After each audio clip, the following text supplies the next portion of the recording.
கர்த்தருடைய வார்த்தைக்கு நேராக கடந்து போகிறோம்.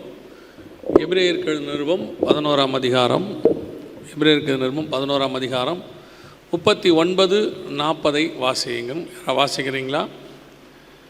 எபிரேயர் 11. இவர்கள் எல்லாரும் விசுவாசத்தினாலே நற்சாட்சி பெற்றிருந்தும் வாக்கு தத்தம் பண்ணப்பட்டதை அடையாமல் போனார்கள். அவர்கள் நம்மை அல்லாமல் பூர்ணராகாதபடி விசேஷித்த நன்மையானதொன்றை தேவன் நமக்கென்று முன்பதாக நியமித்திருந்தார். கண்களை மூடுவோமா? நல்ல தகப்பனே, சர்வ வல்லமை உள்ள எங்கள் ஆண்டவரே, இந்த அருமையான வேலைக்காய் ஸ்தோத்திரம். இப்பொழுது நாங்கள் கூடி வந்திருக்கிறோம். ஆண்டவரே, நீர் எங்களோடு கூட பேச வல்லமை உள்ளவராக இருக்கிறீர். எங்களோடு கூட இடைபடுவீராக, பேசுவீராக. எங்கள் ஆண்டவர் இயேசுவின் நாமத்தில் பிதாவே. எபிரேயர் 11:39-40 வசனம் சொல்லுது, இவர்கள் நம்மை அல்லாமல் பூர்ணராகாதபடி. இந்த இவர்கள்னா யாரு? இவர்கள் நம்மை அல்லாமல் பூர்ணராகாதபடி. இவங்க யாருமே நம்ம இல்லாட்டி அவங்க பூர்ணப்பட முடியாதான், ஃபுல்ஃபில் ஆக முடியாதான். அவங்கள ஃபுல்ஃபில் பண்ணுறதுக்காக நம்மக்கிட்ட ஏதோ ஆண்டவர் முன்பதாகவே நியமித்து வைத்திருந்தார் அப்படின்னு வசனம் சொல்லுது. இந்த இவர்கள் யார் அப்படின்னு சொல்லி அந்த எபிரேயர் 11ஆம் அதிகாரத்தை நீங்கள் வாசித்து பார்த்தீங்கன்னா 3வது வசனத்திலிருந்து 32வது வசனம் வரைக்கும் இயேசு கிறிஸ்துவுக்கு முன்பதாக இருக்கிற எல்லா பரிசுத்தவான்களை குறித்து சொல்லப்பட்டிருக்கிறது. எல்லாருமே பரிசுத்தவான்கள். ஆபேலில் ஆரம்பிக்குது. ஆபேலில் ஆரம்பித்து பின்னும் நான் என்ன சொல்லுவேன், கிதியோன், பாராக், சிம்சோன், யப்தா, தாவீது, சாமுவேல் என்பவர்களையும் தீர்க்கதரிசிகளையும் குறித்து விவரம் சொல்ல வேண்டுமானால் காலம் போதாது அப்படின்னு இருக்கு. இங்கே யாரை குறித்து சொல்லப்பட்டிருக்கிறது அப்படின்னு கேட்டிங்கன்னா, அத்தனை பேருமே பழைய ஏற்பாட்டு பரிசுத்தவான்களை குறித்து சொல்லப்பட்டிருக்கு. ஆபேலிருந்து மல்கியா வரைக்கும் எல்லா தீர்க்கதரிசிகளையும் சேர்த்துட்டார். இவங்களை பற்றி என்ன ஆண்டவர் சொல்கிறாரு, இவர்கள்லாம் நம்மை அல்லாமல் பூர்ணராக முடியாது அப்படின்னு சொல்லிட்டார். அப்போ இவங்கெல்லாம் பாவிகளா? நம்மை அல்லாமல் பூர்ணராக முடியாதுன்னா இவங்கெல்லாம் பாவிகளாக இருக்கிறாங்களா அப்படின்னு கேட்டிங்கன்னா, அதுக்கு தான் அந்த முந்தின வசனத்தை வாசித்தோம். இவர்கள் எல்லாரும் விசுவாசத்தினாலே நற்சாட்சி பெற்றும் அப்படின்னு இருக்கு. இவர்கள் எல்லாரும் விசுவாசத்தினாலே நற்சாட்சி பெற்றும் அப்படின்னு இருக்கு. அப்படின்னா இவங்க எல்லாம் பாவிகள் கிடையாது. இன்னும் சொல்ல போனால் இவர்கள் எல்லாரும் விசுவாசத்தினாலே நற்சாட்சி பெற்றவர்கள், பழைய ஏற்பாட்டு பரிசுத்தவான்கள். ஆபேலை பற்றி சொல்லுது, ஆபேலின் ரத்தம் பேசுவதை பார்க்கிலும் நலமானதை பேசும் ரத்தம் அப்படின்னு. அடுத்து நோவா, அதுக்கு முன்னாடி ஏனோக்கு, எல்லாம் இருக்காங்க அந்த வரிசையில். நீங்கள் 11ஆம் அதிகாரத்தை வாசிச்சிங்கன்னா தெரியும். ஏனோக்கு எடுத்துக்கொள்ளப்பட்ட ஏனோக்குன்னு வசனம் சொல்லுது. நோவா தற்காலத்தில் காணாதவைகளை விசுவாசத்தில் கண்டான் அப்படின்னு இருக்கு. அதற்கு பிறகு ஆபிரகாம் விசுவாசத்தின் தகப்பன் அப்படின்னு நம்ம சொல்கிறோம். அதுக்கு பிறகு யாக்கோபே உன் கூடாரங்கள் எவ்வளவு அழகாக இருக்கிறது என்று வசனம் சொல்லுது. அதற்கு பிறகு யோசேப்பு கனி தரும் செடி அப்படின்னு இருக்கு. அப்புறம் மோசே என் வீட்டில் எங்கும் உண்மை உள்ளவன் அப்படின்னு இருக்கு. அதற்கு பிறகு தாவீது என் இருதயத்துக்கு ஏற்றவனாய் கண்டேன் அப்படின்னு இருக்கு. நடுவில் யோபு உத்தமனும் சன்மார்க்கனும் நீதிமான் ஒருவனும் அவனை போல் இல்லை அப்படின்னு இருக்கு. அதுக்கு பிறகு தீர்க்கதரிசிகள் தானியேல், அவனை குறித்து சொல்லுது, என் பிரியமான புருஷனாகிய தானியேலே அப்படின்னு இருக்கு. இவங்க அத்தனை பேரும் தேவனிடத்திலிருந்து நற்சாட்சி பெற்றவர்கள். ஆண்டவர் சும்மா சொல்லலை. இவங்களுடைய வாழ்க்கையை பார்த்துட்டு, இவங்க வாழ்ந்த வாழ்க்கை, இவங்க மினிஸ்ட்ரி எல்லாத்தையும் பார்த்துட்டு இவர்கள் நற்சாட்சி பெற்றவர்கள். இன்னொன்று கொஞ்சம் பழைய ஏற்பாட்டை வாசித்து பார்த்தீங்கன்னா, மோசேக்கு முகமுகமாய் சந்திக்கிறேன்கிறார். என்னை நான் ஒரு நண்பனை போல, சிநேகிதனை போல பேசுகிறேங்கிறார். யோசுவா பற்றி வசனம் சொல்லுது, அவன் சூரியனை நிறுத்தும் போது அதற்கு முன்பாகவும் பின்பாகவும் மனுஷனுடைய வார்த்தையை கர்த்தர் கேட்டார். அதுக்கு முன்னாடி பின்னாடி அப்படி இல்லைன்னு இருக்கு. இப்போ யோசித்து பாருங்க, இவர்கள் எல்லாருமே நீதிமான்கள், பரிசுத்தவான்கள். இவங்களோட கம்பேர் பண்ண நாம் ஒன்றுமே இல்லை. இப்போ நமக்கு ஒரு சுயநீதி இருக்குது. நான் யார் தெரியுமா, நான் இன்னாருடைய குடும்பம், இத்தனை ஆண்டு கால கிறிஸ்தவம், பரம்பரை கிறிஸ்தவம், எங்களுக்குன்னு ஒரு பாரம்பரியம் இருக்குது, நான் இந்த சர்ச்சில் மெம்பர், எங்கள் அப்பா அந்த காலத்திலேயே அந்த வாரி சர்ச்சில் இருந்தவர், எங்கள் தாத்தாலாம் அந்த காலத்திலே வயலின் வாசித்தவர், எங்கள் கொள்ளு தாத்தா அந்த காலத்திலேயே ஆர்கன் போட்டவர், இப்படின்னு சொல்லி நம்ம எல்லாருக்குமே ஒரு எண்ணங்கள் இருக்கு. ஆனால் இவர்களை குறித்து வசனம் சொல்லுது நற்சாட்சி பெற்றவர்கள். ஆனால் 39 வசனம் சொல்லுது வாக்கு தத்தம் பண்ணப்பட்டதை அடையாமல் போனார்கள். இவ்வளவு செஞ்சோம், அவங்க எங்கே போயிட்டாங்களா? வாக்கு தத்தம் பண்ணப்பட்டதை அடையலாமா? அவங்களுக்கு என்னமோ கர்த்தர் ஒன்று சொன்னாராம், தரேன்னு சொன்னாராம். அந்த தரேன்னு சொன்ன விஷயத்தை அவர்களுக்கு பெறாமல் போய் விட்டார்களாம். வாக்கு தத்தம் பண்ணப்பட்டதை அடையாமல் போனார்கள். அவங்களுக்கு ஆண்டவர் என்ன தரேன்னு சொன்னார் அப்படின்னு பார்த்தீங்கன்னா வசனம் சொல்லுது 15-16, தாங்கள் விட்டு வந்த தேசத்தை நினைத்தார்களானால் அதற்கு திரும்பி போவதற்கு அவர்கள் சமயம் கிடைத்திருக்குமே, அதை அல்ல, அதிலும் மேன்மையான பரமதேசத்தையே நாடினார்கள். ஆகையால் தேவன் அவருடைய தேவன் எனப்பட வெட்கப்படுகிறதில்லை, அவர்களுக்கு ஒரு நகரத்தை ஆயத்தம் பண்ணினாரே. அவங்களுக்கு ஆண்டவர் ஒரு நகரம் தரேன்னு சொன்னாராம், சிட்டி. நம்மளாம் பாருங்க, ஆண்டவர் ஒரு வீடு கொடுக்குறனாரே நமக்கு அவ்வளோ சந்தோஷம். அதுவும் ஜனவரி மாதம் 1ஆம் தேதி காத்திருப்போம், வாக்குத்தத்தம் என்ன வரப்போதோ அப்படின்னு. ஒரு ஊழியக்காரரை போய் பார்த்தா, தீர்க்கதரிசியை பார்த்துட்டா ஏதாவது ஆண்டவர் சொல்வாரா, அப்படியே அவர் மூலமாக ஏதாவது ஒரு வார்த்தை சொல்லிடுவாரா, ஒரு லேண்டு கிடைக்குமா, வீடு கிடைக்குமா, அப்படி ஒரு எண்ணம். நம்ம எல்லாருக்குமே ஒரு கனவு இருக்குது. என்ன கனவுனா, சாகரத்துக்குள்ளே சொந்த வீடு கட்டிடணும். இதுதான் நம்மளுடைய எக்ஸ்ட்ரீம் கனவு. அதில் வேறு நம்ம என்ன சொல்லுவோம், சொந்த வீட்டில் சாகணும். ஏன் வாடகை வீட்டில் செத்தா புதைக்க மாட்டாங்களான்னா தெரியாது. அவங்கள பொறுத்த வரைக்கும் ஒரு கனவு, நான் எந்த வீட்டில் சாகணும், சொந்த வீட்டில் சாகணும் அப்படின்னு சொல்லி. நான் அதான் கேட்பேன், சொந்த வீட்டில் சாகணுன்றது நல்ல எண்ணமாக இருந்து ஆண்டவர் வாக்கு பண்ணி உங்களுக்கு வீடு கொடுத்த மறுநாள் செத்துட்டா ஓகேவான்னு கேட்பேன். அதுக்கு ஒன்று சொல்லுவாங்க, அந்த வீட்டில் கொஞ்ச நாள் வாழ்ந்து பார்க்கணும் அப்படின்னு. நம்ம எல்லாருக்குமே எக்ஸ்ட்ரீம் கனவு என்ன இந்த உலகத்தில்? மேக்சிமம் என்ன? ஒரு சொந்த வீடு. எவ்வளோ பெருசு இருக்கணும்? ஒன்றும் பெருசு இல்லைங்க, ஒரு அரை கிரவுண்டு 1200 ஸ்கொயர் ஃபீட்டு, மிஞ்சி போச்சுன்னா 2400 ஸ்கொயர் ஃபீட்டு, அதுக்கு நடுவில் ஒரு 1200 ஸ்கொயர் ஃபீட்டில் வீடு, 2 பெட்ரூமு, பின்னாடி தோட்டம், முன்னாடி கார் பார்க்கிங்கு, இது இருந்தால் போதும், அவ்வளோதான். இதுக்கே நமக்கு அவ்வளோ திருப்தி, அவ்வளோ சந்தோஷம், இதுக்கே நமக்கு வாழ்க்கையை அச்சீவ் பண்ண மாதிரி ஒரு எண்ணம். அதுக்கு நம்ம என்ன ஸ்பெண்ட் பண்ணுறோம்? 25 வயசில் சேர்ற வேலையிலேருந்து 58 வயசு வரைக்கும் நம்ம உழைச்சி கிட்டத்தட்ட 33 வருஷம் எல்லாம் பண்ணி நம்ம வேலூர் கஸ்பாவில் ஒரு வீடு வாங்கிட்டா சோத்திரம். வசந்தபுரம் பக்கத்தில் ஒரு கிரவுண்டு இருந்தால் ரொம்ப சந்தோஷம். அந்த காலத்தில் வாங்கி போட்ட கிரவுண்டு இந்த காலத்தில் என்ன வேலை போகுது, அதில் ஒரு சந்தோஷம் இல்லை? நம்முடைய மொத்த சந்தோஷமே ஒரு 1200லேருந்து 2400 ஸ்கொயர் ஃபீட்டுக்குள்ளே தான் இருக்கு, அவ்வளோதான் மொத்தமே. ஆனால் வசனம் சொல்லுது, அவர்களுக்கு கர்த்தர் ஒரு நகரத்தை ஆயத்தம் பண்ணினார், சிட்டி. எந்த சிட்டி? அஸ்திவாரம் உள்ள நகரங்களுக்கு அவர்கள் காத்திருந்தார்கள் அப்படின்னு இருக்கு. அதே எபிரேயர் நிருபம் 11ஆம் அதிகாரத்தில் நீங்கள் பாருங்கள், 11வது வசனம் 9, 10, 11 இருக்கு. தேவன் தாமே, 10வது வசனம், ஏனெனில் தேவன் தாமே கட்டி உண்டாக்கின அஸ்திவாரம் உள்ள நகரத்திற்கு அவன் காத்திருந்தான். ஆண்டவரும் அவங்களுக்கு ஒரு சிட்டி ஆயத்தம் பண்ணினாராம், அந்த நகரத்துக்கு தான் அவன் காத்திருந்தான் அப்படின்னு இருக்கு. எந்த சிட்டி? அஸ்திவாரம் உள்ள நகரம் எது? இப்போ நாம் இருக்கிற இந்த பூமி அஸ்திவாரம் இல்லாத நகரம், அந்தரத்தில் தொங்குது, அப்படி தானே? அந்தரத்தில் தானே தொங்குது. எதை பார்த்தாலும் எப்படி இருக்குது? அந்தரத்தில். காஸ்மோஸ் நீங்கள் பார்த்துருப்பீங்க, உங்களுடைய கேலக்ஸியெல்லாம் பார்த்துருப்பீங்க, நிறைய ஃபோட்டோஸ் பார்த்துருப்பீங்க, வீடியோஸ் பார்த்துருப்பீங்க, எல்லாமே அந்தரத்தில் தொங்குது. எதுவுமே அஸ்திவாரம் போடலை, எல்லாம் சும்மா அப்படி இந்த பல்பு தொங்க விட்ட மாதிரி தொங்க விட்டுருக்கிறார் எல்லா இடத்தையும். இந்த அஸ்திவாரம் போடாத பூமியில் அஸ்திவாரம் போடுறதுக்கு தான் நம்ம ஆசைப்படுறோம் இல்லையா? நம்முடைய ஆசையே என்ன? அஸ்திவாரம் போடாத பூமியில் அஸ்திவாரம் போடணும், அதுவும் அஸ்திவாரம் போட்டு கொஞ்ச நாள் வாழ்ந்துட்டு யார்ட்டையாவது கொடுத்துட்டு போயிடணும், அவ்வளோதான் நம்முடைய எக்ஸ்ட்ரீம் ஆசை. ஆனால் வசனம் சொல்லுது, அவன் அஸ்திவாரம் போடாத பூமியில் அஸ்திவாரம் போடாமல் வாழ்ந்தானா, கூடாரங்களில் குடியிருந்தான். அந்த வசனம் என்ன சொல்லுது பாருங்க, 9ஆம் வசனம், விசுவாசத்தினாலே அவன் வாக்குத்தத்தம் பண்ணப்பட்ட தேசத்தில் பரதேசியை போல சஞ்சரித்து அந்த வாக்குத்தத்தத்திற்கு உடன் சுதந்திரராகிய ஈசாக்கோடும் யாக்கோபோடும் கூடாரங்களில் குடியிருந்தான். அப்படின்னா என்ன அர்த்தம்? அஸ்திவாரமே அவன் போடல, டென்ட்டு. சரி, ஆபிரகாமுக்கு ஏதோ காசு இருந்திருக்காது நம்மளை மாதிரி. ஆபிரகாமுக்கு என்ன அர்த்தம்? நம்மளை மாதிரி பணம் சேர்க்க தெரிஞ்சிருக்காது. மாதம் மாதம் வர சம்பளத்தில் கொஞ்சம் எடுத்து வச்சு எப்படியாவது ஒரு சீட்டு போட்டு அப்படியே கொஞ்சம் நகை வாங்கி அப்படியே கடைசியாக ஒரு இடம் வாங்கணுன்ற எண்ணம் யாருக்கு இல்லை? ஆபிரகாமுக்கு தெரியாமல் போயிருக்கோம். அப்படி நீங்கள் நினச்சிக்காதீங்க.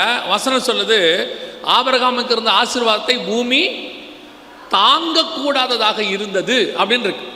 அப்படி இருக்கிற ஆபிரகாம், நல்லா தெரிஞ்சுக்கொள்ளுங்க, அவ்வளவு சொத்து வச்சிருக்கிற ஆபிரகாம், வசனம் சொல்லுது, ஊழியக்காரன் போய் ரெபெக்கா வீட்டில் பொண்ணு கேட்கும்போது சொல்றாரு, என் கர்த்தர் என் எஜமானை ஆசீர்வதித்திருக்கிறார், அவர் செல்வச்சீமானாய் இருக்கிறார் அப்படின்னு இருக்கு. பயங்கரமான பணக்காரன், கோடீஸ்வரன், அப்படி ஆகி போச்சு. ஆனால் அவர் எதில் குடியிருக்கிறாரா? ஏன் கூடாரங்களில் குடியிருக்கிற, வீடு கட்டக்கூடாதா அப்படின்னு கேட்டால் ஆபிரகாம் சொல்கிறாராம், இல்லைங்க, எனக்கு ஆண்டவர் ஒரு நகரத்தை ஆயத்தம் பண்ணிட்டு இருக்கிறாரு, அது அஸ்திவாரம் உள்ள நகரம், இந்த அஸ்திவாரம் இல்லாத பூமியில் நான் அஸ்திவாரம் போட மாட்டேங்கிறாராம். இந்த பூமியே மேலே டென்ட் மாதிரி இருக்கு, நானும் இதில் என்னவா இருக்கிறேன், டென்ட்டில் குடியிருக்கிறேன் அப்படின்னு சொல்கிறார். அப்படி தங்களை என்ன செஞ்சுக்கிட்டாங்களாம், ஒடுக்கிக்கிட்டாங்களாம். எல்லாம் இருந்தும் நமக்கும் ஆபிரகாமுக்கும் என்ன வித்தியாசம்னா, நம்மக்கிட்ட ஒன்றுமே இல்லைனாலும் இருக்கிற மாதிரியே வருவோம். அதான் நம்மக்கிட்ட இருக்க பெரிய பிரச்சனை. சுற்றி கடன் இருக்கும், ஆனால் வரும்போது பார்த்தீங்கன்னா சபைக்கு பந்தவாக வருவான். 4 பேர் நம்மளை கடன் கேட்குற மாதிரி வருவான். அவன் நம்மளை பார்த்தோன்னு நினைப்பான், இவங்க வர்ற தோரணையை பார்த்தோம்னா இவங்ககிட்ட கடன் கேட்டால் கிடைக்கும் போலன்னு. நமக்கு இருக்கிற கடன் நமக்கு தான் தெரியும். நாம் நிஜமாக தான் வெளியே வரும்போதே பாருங்கள், நம்மால் செயின் வாங்கிட்டாருன்னா மேல் பட்டன் போட மாட்டார்.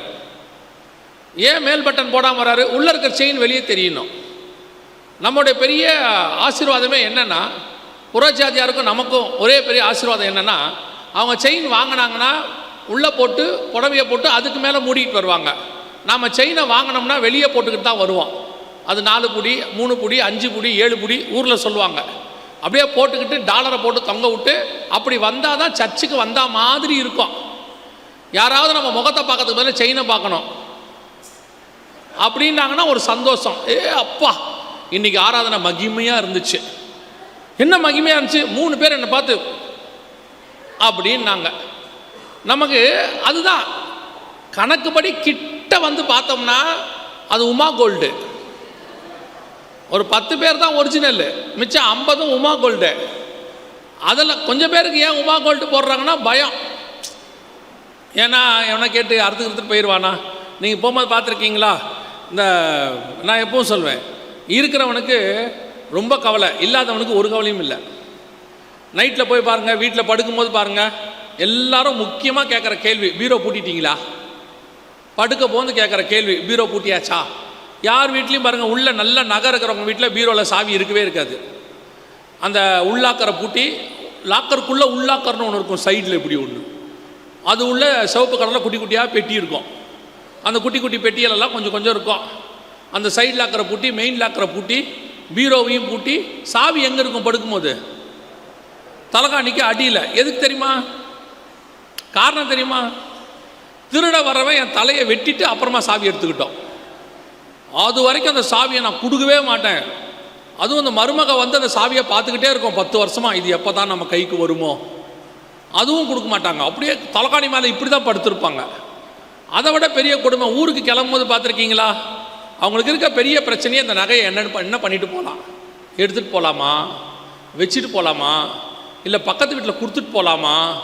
நகை ரொம்ப வச்சுருக்கோமே, திருடங்கிற எடுத்துக்கிட்டா கடைசியாக ஒரு முடிவு எடுப்பாங்க, நம்ம எதுக்கும் பேக்கில் போட்டு கையிலேயே வச்சுப்போம், அதான் சேஃப்டி. இந்த ட்ரெயினில் வரும்போது பார்த்துருக்கீங்களா? இந்த ஆள்கிட்ட நகை இருக்குங்கிறது திருடனுக்கு நல்லா தெரிஞ்சிடும். ஏன்னா அங்கே உட்காந்துருக்கிற தோரணையிலேயே பேக்கை போட்டு கையில் பிடிச்சி இப்படியே உட்காந்துருப்பாங்க. பாத்ரூம் போனாலும் இப்படியே போவாங்க, டீ குடித்தாலும் இப்படியே குடிப்பாங்க, நைட்டு பர்த்தில் தூங்கும் போது இப்படியே தான் தூங்குவாங்க. அப்படி வச்சுக்கிட்டு மனசு பக்குங்குது. நான் இப்போ என்ன பண்ண, ஒன்றும் இல்லாதவன் பாருங்கள். இப்போ நான்லாம் போவேன், என்னுடைய பெட்டியை எவனா தூக்கிட்டு போனேன்னா வீட்டு தேடி கொடுத்துட்டு போயிடுவான். சார் பெட்டியில் மோசமான 4 விஷயம் இருக்குதுன்னு நாங்கள் வச்சுக்கோங்க, நான் தோச்சி கொடுக்க முடியாது உங்களுக்கு பனியனை, நீங்களே வச்சுக்கங்கன்னு கொண்டு கொடுத்துட்டு போயிடுவான். இல்லாதவனுக்கு கவலையே இல்லை. நமக்கு இருக்குதோ இல்லையோ ஆனால் பந்தாவாக வருவான். ஆனால் ஆபிரகாம் எப்படியாமா, அவன் செல்வச்சீமான். ஆனால் அவனை குறித்து வேதம் சொல்லுகிறது, தங்களை அந்நியரும் பரதேசிகளும் என்று அறிக்கையிட்டு. அந்த வசனம் அவ்வளோ அழகாக இருக்குது பாருங்க. பூமியின் மேல் தங்களை அந்நியர்களும்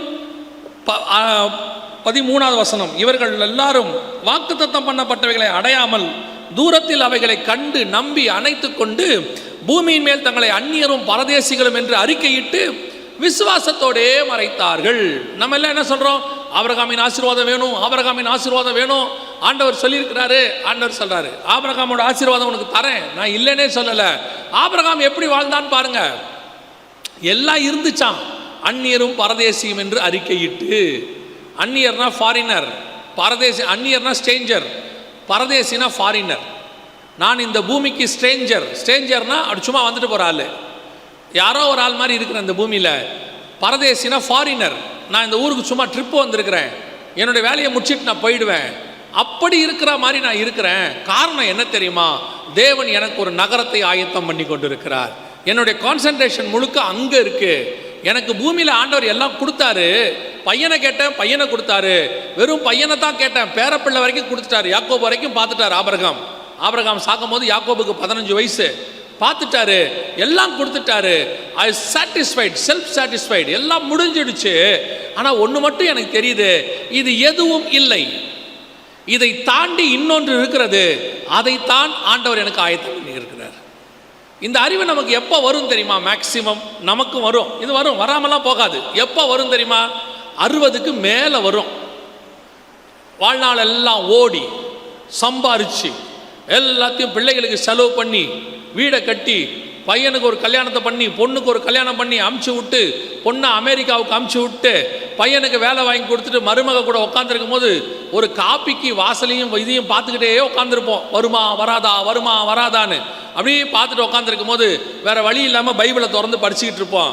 அப்போத்தான் நமக்கு அந்த அறிவு வரும். சே, இத்தனை வருஷம் ஓடினது வேஸ்ட்டாக போச்சே, இத்தனை வருஷம் சம்பாரிச்சது வேஸ்ட்டாக போச்சே, இதில் எதையுமே நம்ம எடுத்துகிட்டு போக மாட்டோம் போல தெரியுதே. ஒரு காப்பிக்கே ஏம்மா வருமா காப்பி, அம்மா காப்பி கிடைக்குமான்னு கேட்டு அது இருங்க பிள்ளைங்களை ஸ்கூலுக்கு அனுப்பிட்டு இருக்கிறேன், இப்போ தான் காப்பிங்கிறீங்க, ஒரு அரை மணி நேரம் கழிச்சு குடிச்சா இன்னும் ஆகாதான்னு கேட்க இப்போ தான் நமக்கு தோணுது, சே எதுக்கா இப்படி ஓடணும், இதுக்கா இப்படி சம்பாரிச்சோம், இதுக்கா இவ்வளோ கஷ்டப்பட்டோம். இன்னும் கொஞ்சம் பேரை பார்த்தா பாவமாக இருக்குது. அவங்களுக்கு எல்லா ஆசீர்வாதம் இருக்குது. பையன் அமெரிக்காவில் இருக்காரு, பொண்ணு லண்டனில் இருக்குது. வீடியோ கால்லையே வாழ்க்கை ஓடுது. செல்ஃப் சாட்டிஸ்ஃபேக்ஷன் வீடியோவை பார்த்து எனக்கு அது ரொம்ப ஆச்சரியங்க. எனக்கு புரியவே இல்லை. அது என்னென்னா நான் பார்த்தது எங்கள் தாத்தா பாட்டி காலத்துலலாம் எங்கள் பாட்டி ஜனவரி மாதம் 1ஆம் தேதி இறந்துட்டாங்க. எங்கள் அம்மாச்சி இறந்துட்ட பிறகு பயங்கரமான மழை அடிக்குது. நான் சொல்கிறது 1984 மழை அடிக்குது. ஆனால் ஊர்லேருந்து பொண்ணு வரணும், ஊர்லேருந்து பையன் வரணும்னு சொல்லி பாடி வச்சுருக்குறாங்க, வர வரைக்கும் வெயிட் பண்ணுறாங்க. இப்போ அப்படி இல்லவே இல்லை. அவன் சொல்கிறான் வர்றது கொஞ்சம் லேட்டாகும், வீடியோலேயே போட்டு விட்ருங்க, ஆன்லைன்லேயே பார்த்துக்கிறேன்றான். ஆன்லைனில் பார்த்தா அம்மாவை பார்த்தா மாதிரி ஆயிடுமா? ஆயிடுது. இப்போ சாட்டிஸ்ஃபேக்ஷன் ஆயிடுச்சு. வீடியோ காலில் பார்த்தா அம்மாவை பார்த்த மாதிரி ஆயிடுச்சு, வீடியோ காலில் பார்த்தா அப்பாவை பார்த்த மாதிரி ஆயிடுச்சு. வீடியோ காலங்களில் பேர பிள்ளைங்க ஹை கிராண்ட்பா அப்படின்னா வேலை முடிஞ்சிச்சு. அப்போ அந்த பிள்ளைகளை தூக்கி மடியில் உட்கார வச்சு கொஞ்சறதுங்கிறதுலாம் சும்மா தான் போல. அன்னைக்கு அவங்களுக்கு இருந்ததெல்லாம் என்ன? இன்னைக்கு வெறும் வீடியோ, கடைசியில் ஃபியூனரலும் வீடியோலேயே பார்க்குறான். வந்துட்டு போனால் 2 லட்ச ரூபா செலவாகும், ஃப்ளைட்டு கிடைக்காது. அதனால் நீங்கள் என்ன பண்ணுங்கள், ஒரு கேமரா வச்சு ஆன்லைனில் போட்டு விட்டுருங்க, அங்கேயே பார்த்துக்கிறேன். அவன் அங்கேயே அழுகுறான்.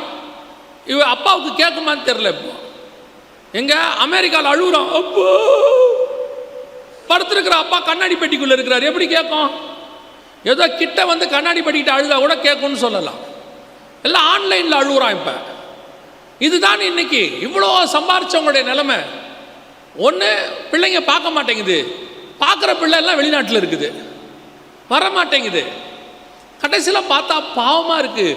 யாரோ கொண்டு போய் அடக்கம் பண்ணுறாங்க, யாரோ கொண்டு போய் அடக்கம் பண்ணுறான். அப்புறம் என்ன ஆஸ்தியை சேர்த்து வைத்தான் வாரிக்கொள்வார் யாரோ என்பதை அறியாது இருக்கிறாங்கிற வசனம் 100% நிறைவேறுது பாருங்க. வசனம் அப்படி தான் இருக்குது. இன்றைக்கி அப்படி தான் நடந்துட்டு இருக்குது எல்லாருக்கும். அப்போது ஆபிரகாமுக்கு நல்லா தெரிஞ்சு போச்சு, இவ்வளோ சம்பாரிச்சோம், இவ்வளோ வச்சுக்கிட்டு இருக்கிறோம், இது இல்லை சாமி, இதெல்லாம் இல்லை, இது கிடையாது, வேற ஒன்று எனக்கு வச்சிருக்கிறார் ஆண்டவர். அஸ்திபாரம் உள்ள நகரத்தை எனக்கு கட்டி கொண்டிருக்கிறார், அதுதான் எனக்கு நியமிக்கப்பட்டது. 175 வயசு வாழ்கிற ஆபிரகாமுக்கு தெரிகிற அறிவு நமக்காவது பரவாயில்ல, 60வது வயசில் வந்துருச்சு, 70வது வயசில் வந்துருச்சு. ஆனால் ஆண்டவர் என்ன சொல்கிறார் தெரியுமா? இந்த அறிவு 60ல் வரக்கூடாது, இப்போவே வரணும், இப்போவே வரணும். வேலைக்கு போக வேணான்னு சொல்ல, சம்பாதிக்க வேணான்னு சொல்ல, பிள்ளைகளுக்கு கொடுக்க வேணான்னு சொல்லலை. இதெல்லாம் ஒரு பக்கம் நடந்துக்கிட்டே இருக்கட்டும். நடக்கும்போது ஒன்று தெரியணும், இது நிரந்தரமானது அல்ல. இதற்காக நான் இவ்வளவு ஓட்டம் ஓடுகிறதில்லை.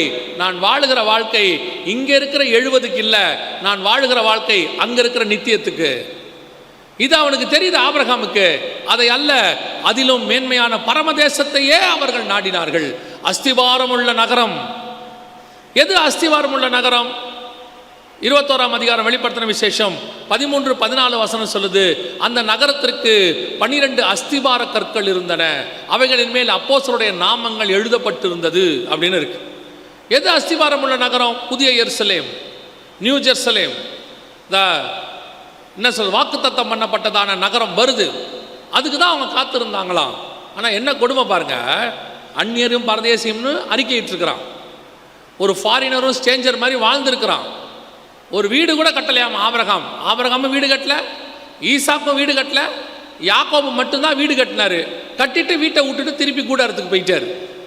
வர வழியில் ஒரு வீடு கட்டுவார், அந்த வீட்டை விட்டுட்டு கூடாரத்துக்கு போயிடுவார். இவங்க எல்லாம் ஏழைங்களான்னு பார்த்தீங்கன்னா, ஈசாக்கை பற்றி வசனம் சொல்லுது, அவன் வர வர பலத்து ஐஸ்வர்யவனானான்னு இருக்கு. யாக்கோபை பார்த்து வசனம் சொல்லுது, நான் வெறும் கோலும் கையுமாய் வந்தேன், 2 பெரு பரிவாரங்கள் எனக்கு தந்திருக்கிறீர். அவன் ஏசாக்கிட்ட சொல்கிறான், தேவனாகிய கர்த்தர் என்னை அபிரதமாய் ஆசீர்வச்சிருக்கிறாரு அப்படின்னு சொல்லி. அவனா ஒன்றும் இல்லாதவன்லாம் கிடையாது. இன்னும் கேட்டால் அவனோட கம்பேர் பண்ண நம்ம தான் ஒன்றும் இல்லாதவங்க. ஒரு வீடு கட்டுறதுக்கு நம்ம இஎம்ஐ போட்டு லோனு போட்டு அல்லோலப்பட்டு கவலைப்பட்டு கஷ்டப்பட்டு ஒரு வீடு கட்டு. ஒரு வீடை கட்டுறதுக்கு நம்ம படுற பட்டு எத்தனை பட்டு, கஷ்டப்பட்டு பாடுபட்டு லோனை கட்டு, எல்லாம் கட்டி கடைசியாக ஒரு வீடு கட்டு. அவன் பாருங்க செல்வ சீமான். ஆனால் வசனம் சொல்லுது, கூடாரங்களில் குடியிருந்தான். எதனால? என்ன, நான் பேசுறது ஸ்பிரிச்சுவல். எதற்காக அவன் கூடாரங்களில் குடியிருந்தான்? அவனுக்கு தெரியுது இது இது இது ஒரு டெம்பரவரி. என்ன கட்டினாலும் இது டெம்பரவரி. எவ்வளோ பெரிய மகா பாபிலோன் கோட்டை கட்டினாலும் கீழே விழும். எப்பேற்பட்டதான எருசலேம் தேவாலயம் கட்டினாலும் கீழே விழும். எவ்வேற்பட்டதான எருசலேம் அலங்கத்தை கட்டினாலும் அது கீழே விழும். நினிவே பட்டணம் கீழே விழும், எரிகோ கீழே விழும். எதை வேணாலும் அந்த பூமியில் கட்டுங்கள், ஒரு நாள் கீழே விழும். நம்ம என்ன நினச்சிக்கிறோம், இப்போ நம்ம கட்டுற வீடுகள்லாம் நம்ம மைண்டில் என்ன தெரியுமா, காலகாலமாய் லாங்கோ சோலாங்கோ 300 வருஷம் கழித்து நம்மளுடைய வீடானது சீன பெருஞ்சுவர் போல வெள்ளூரில் நிற்கும் என்று நினைத்து கொண்டிருக்கிறீர்கள். நோ சான்ஸ், நிற்கவே நிற்காது. அது நமக்கு அப்புறம் 3 தலைமுறை இருந்துட்டா பெரிய விஷயம். ஹைவேஸ் போடும்போது எத்தனை வீடு இடிச்சு விட்டாங்க, ஹைவேஸ் போடும்போது எத்தனை மரத்தை இடிச்சு விட்டாங்க, சர்வசாதாரணமாக போயிடுச்சு எல்லாம். அப்போ இந்த உண்மை ஆபிரகாமுக்கு நன்றாய் தெரிகிறது. இல்லை இது இல்லை, இதுக்கு மேலே வேற ஒன்று இருக்குது. அஸ்திபாரம் உள்ள நகரம். தூரத்தில் அவைகளை கண்டு நம்பி அணைத்து கொண்டு வரப்போது வரப்போது வரப்போதுன்னு இருந்தானாமா. சீக்கிரம் வரும், நான் ஓட்டத்தை முடிச்சா நான் அங்கே போயிடுவேன் அங்கே போயிடுவேன்னு இருந்தானாமா. ஆனால் வசனம் சொல்லுது, வாக்கு தத்தம் பண்ணப்பட்டதை அடையாமல். அதான் ரொம்ப முக்கியம். அந்த 13வது வசனம், இவர்கள் எல்லாரும் வாக்கு தத்தம் பண்ணப்பட்டதை அடையாமல். 39வது வசனம், வாக்கு தத்தம் பண்ணப்பட்டதை அடையாமல் போனார்கள். ஏன் போன, ஏன் கிடைக்கல? இவ்வளவு இருந்தாங்களே, இவ்வளவு சாக்ரிஃபைஸ், இவ்வளவு தங்களை வருத்தி கொண்டார்கள். நீங்கள் நினைக்கிறீங்களா கூடாரத்தில் குடியிருந்தாங்கிறது சாதாரணம் நினைக்கிறீங்களா? யோசிச்சு பாருங்க. வெள்ளூரில் இப்போ 2024 இந்த மார்ச் மாதம் வெயில் எப்படி இருக்கு? எப்படி இருக்கு வெயில்? தமிழ்நாட்டிலே அதிகமாமா, தமிழ்நாட்டிலேயே அதிகம் வெயில். இதுக்கு பேர் வெய்யலூர்னு பேர், அதான் வேலூர் ஆயிடுச்சு. தமிழ்நாட்டில் இதுக்கு பேர் என்னது? வெய்யலூர். ஒரிஜினல் பேர் வந்து வெய்யலூர், இதுக்கு பின்னாட்கள் தான் அது வேலூர் ஆயிடுச்சு.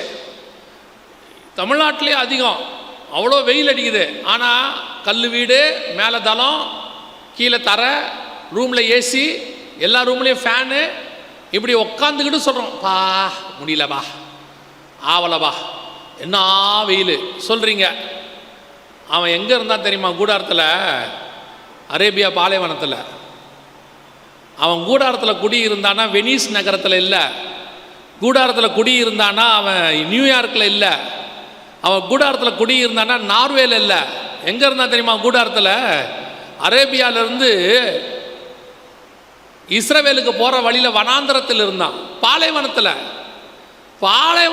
ஏன் கூடாரத்தில் குடியிருக்கிற, யோ இவ்வளோ சொத்து வச்சுக்கிட்டு. இப்போ நம்மளை சொல்லுவான் பாருங்க, எல்லாரும் சொல்லுவாங்க நம்மளை பார்த்து, இவ்வளோ வச்சுருக்கிறீங்க, ஒரு ஏசி கூட போடாமல் எதுக்குங்க இவ்வளோ காசு வச்சுருக்கிறீங்க, நல்ல ஏசியாக 5 ஸ்டாரை வாங்கி போடுங்க சொல்கிறாங்க தானே.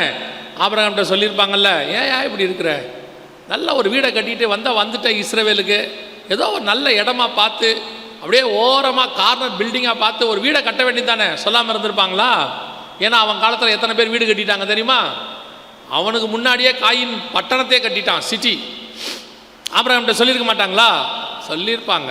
ஆபிரகாம் என்ன தெரியுமா சொல்லியிருப்பாரு, நீங்கள் வீடு கட்டுவதற்கும் நான் கட்டுவதற்கும் வித்தியாசம் இருக்கிறது.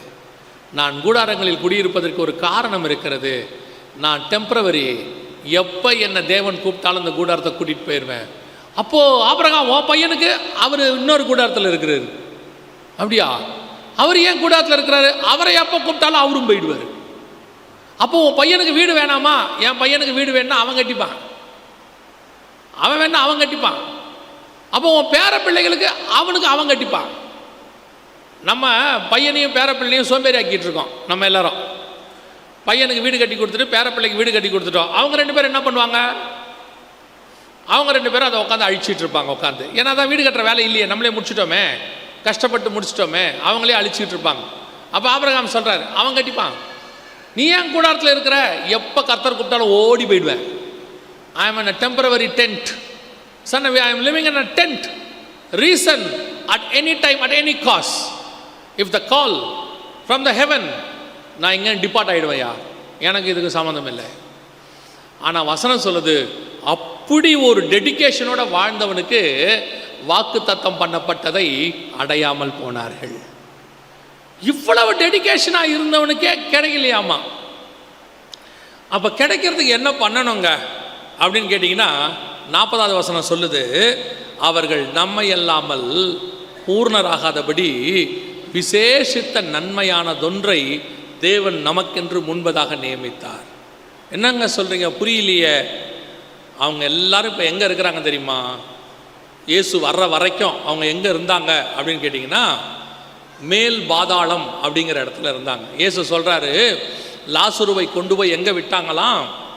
ஆபிரகாமின் மடியிலே விட்டார்கள். இவ்வளவு டெடிகேஷனாக வாழ்ந்த ஆபிரகாம் எங்கே இருந்தார்? மேல் பாதாளத்தில் இருந்தாராம். ஏங்க பாதாளத்தில் இருந்தார்? அதுக்கு ஒரு ரீசன் இருக்கு. அன்னைக்கு மரித்த துன்மார்க்கர் எங்கே இருந்தாங்க தெரியுமா? தாழ்ந்த பாதாளம்னு ஒரு பாதாளம் இருக்கு, அதில் இருந்தாங்க. 2 பாதாளத்துக்கும் நடுவில் பயங்கரமான பிரிவினை இருந்துச்சான். இங்கிருந்து அங்கே பார்க்கலாமா, இங்கிருந்து அங்கே பேசலாமா, ஆனால் ஒருத்தரோட ஒருத்தர் அங்கே இங்கே போக வர முடியாதான் அப்படின்னு இயேசு சொல்கிறார், நம்ம சொல்லலை. ஆபிரகாம் லாசரு சம்பவத்தில் அந்த ஐஸ்வர்யவான் கேட்குறான், எனக்கு கொஞ்சம் தண்ணி கொடுக்க சொல்லுங்கள் லாசருவேன்னு. அப்போ ஆபிரகாம் சொல்கிறாரு, வர முடியாதுப்பா, நீ அங்கே ரொம்ப நல்லா இருந்த, கீழே இருக்கும்போது சூப்பராக இருந்த, ஆனால் அங்கே லாசரு கஷ்டப்பட்டான், இப்போ அவன் நல்லா இருக்கிறான், ஆனால் நாங்களே நினச்சா கூட தண்ணி கொடுக்க முடியாது. 2 பேருக்கு நடுவில் பாதாளம் இருக்குது, பிளவு இருக்கிறது. இவரை நல்ல சாட்சி பெற்று விசுவாசத்தினாலே நற்சாட்சி பெற்றவர்கள் அத்தனை பேரும் வாக்கு தத்தம் பண்ணப்பட்ட புதிய எருசலேமுக்கு போகாமல் மேல் பாதாளத்துக்கு போயிட்டாங்களாம். அந்த மேல் பாதாளத்தில் இருந்தவங்களை தான் இயேசு அவருடைய மரணத்தின் நாளில் வசனம் சொல்லுது, கல்லறைகள் திறக்கப்பட்டன. அந்த கல்லனை பார்த்து இயேசு சொல்கிறாரு, இன்று நீ என்னோடு கூட பரதீசியில் இருப்பாய், பாரடைஸ். அங்கே கூட்டிகிட்டு போயிட்டார். இந்த மேல் பாதாளத்துக்கும் தாழ்ந்த பாதாளத்துக்கும் என்ன சம்பந்தம்? மேல் பாதாளத்தில் வேதனை இருக்காது, தாழ்ந்த பாதாளத்தில் வேதனை இருக்கும். அதனால தான் பழைய ஏற்பாட்டு பரிசுத்தவான்கள் என்ன ஜெபம் பண்ணாங்கன்னா, தேவரீர் என் ஆத்மாவை தாழ்ந்த பாதாளத்திற்கு தப்புவித்தீர் அப்படின்னு சொன்னாங்க. ஆனால் அவங்க பாதாளத்துக்கு போகிறோன்றது அவங்களுக்கு நல்லா தெரியும். அதனால தான் யாக்கோபு சொல்கிறாரு, என் நரைமயிரை துக்கத்தோடு கொடு பாதாளத்தில் இறங்க பண்ணுகிறீர்கள். சங்கீதக்காரன் சொல்கிறான், நான் பாதாளத்தில் போய் என் படுக்கையை போட்டாலும். யோபு சொல்கிறாரு, பாதாளத்துக்கு நான் போகிறேன். அப்படின்னா இவங்க எல்லாருக்கும் தெரியுது, பாதாளத்தில் மேலே ஒரு கொஞ்சம் நிம்மதியான இடம் இருக்கு, ஆண்டவர் அங்கே அனுப்புகிறாரு. ஆனால் வாக்கு தத்தம் பண்ணப்பட்டது புதிய எருசலேம், அது கிடைக்கல. இப்போ நாம் எல்லாம் சொல்கிறோம்ல சர்வசாதாரணமாக, நம்ம என்ன சொல்கிறோம், பரலோகத்துக்கு போகிறோம் பரலோகத்துக்கு போகிறோன்னு. அந்த மாதிரி பழைய ஏற்பாட்டில் பாருங்கள், எல்லாரும் சொல்கிற வார்த்தை பாதாளத்துக்கு போகிறோம் பாதாளத்துக்கு போகிறோம் பாருங்க. இவ்வளவு நல்லா சாட்சி இருக்குது, இவ்வளோ பர்ஃபெக்டாக வாழ்ந்திருக்கிறாங்க, டெடிக்கேஷனாக இருந்திருக்கிறாங்க, நல்ல டெஸ்டிமனி, ஆண்டவர்கிட்ட இருந்தே சாட்சி வாங்கியிருக்கிறாங்க. இவ்வளவு பெற்றும் அவர்களுக்கு என்ன கிடைக்கலையா, வாக்கு தத்தம் பண்ணப்பட்டதை அடையாமல் போனார்கள்னு இருக்கு.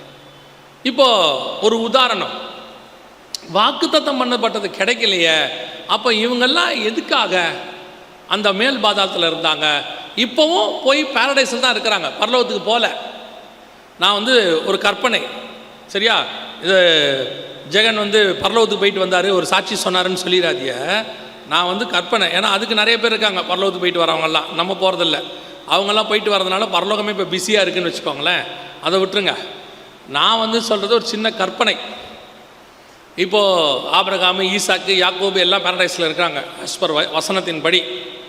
இப்போது ஈசாக்கு ஆபிரகாமை பார்த்து கேட்பார், அப்பா 2000 வருஷம் மேல் பாதாளத்தில் இருந்தோம், 2000 வருஷமாக பாரடைஸில் இருக்கிறோம், எப்போ தான்ப்பா இந்த பரலோகத்துக்கு நம்ம போவோம், எப்போ தான் ஹெவனுக்குள்ளே போய் பிதாவாகிய தேவனை பார்ப்போம், இந்த புதிய எருசலேம் எப்போ தான்ப்பா நமக்கு கிடைக்கும், நமக்கு தருவேன் ஆண்டவர் சொன்னார் அப்படின்னு சொன்ன உடனே அவர் சொல்லுவார், ஆபிரகாம், இல்லைப்பா இன்னும் கொஞ்சம் விஐபிஸ் வர வேண்டியிருக்கு, இவங்கெல்லாம் வந்துட்டாங்கன்னா நாம் எல்லாருமே ஒன்றா போயிடலாம், அவங்களுக்கு தான் வெயிட் பண்ணுறோம்.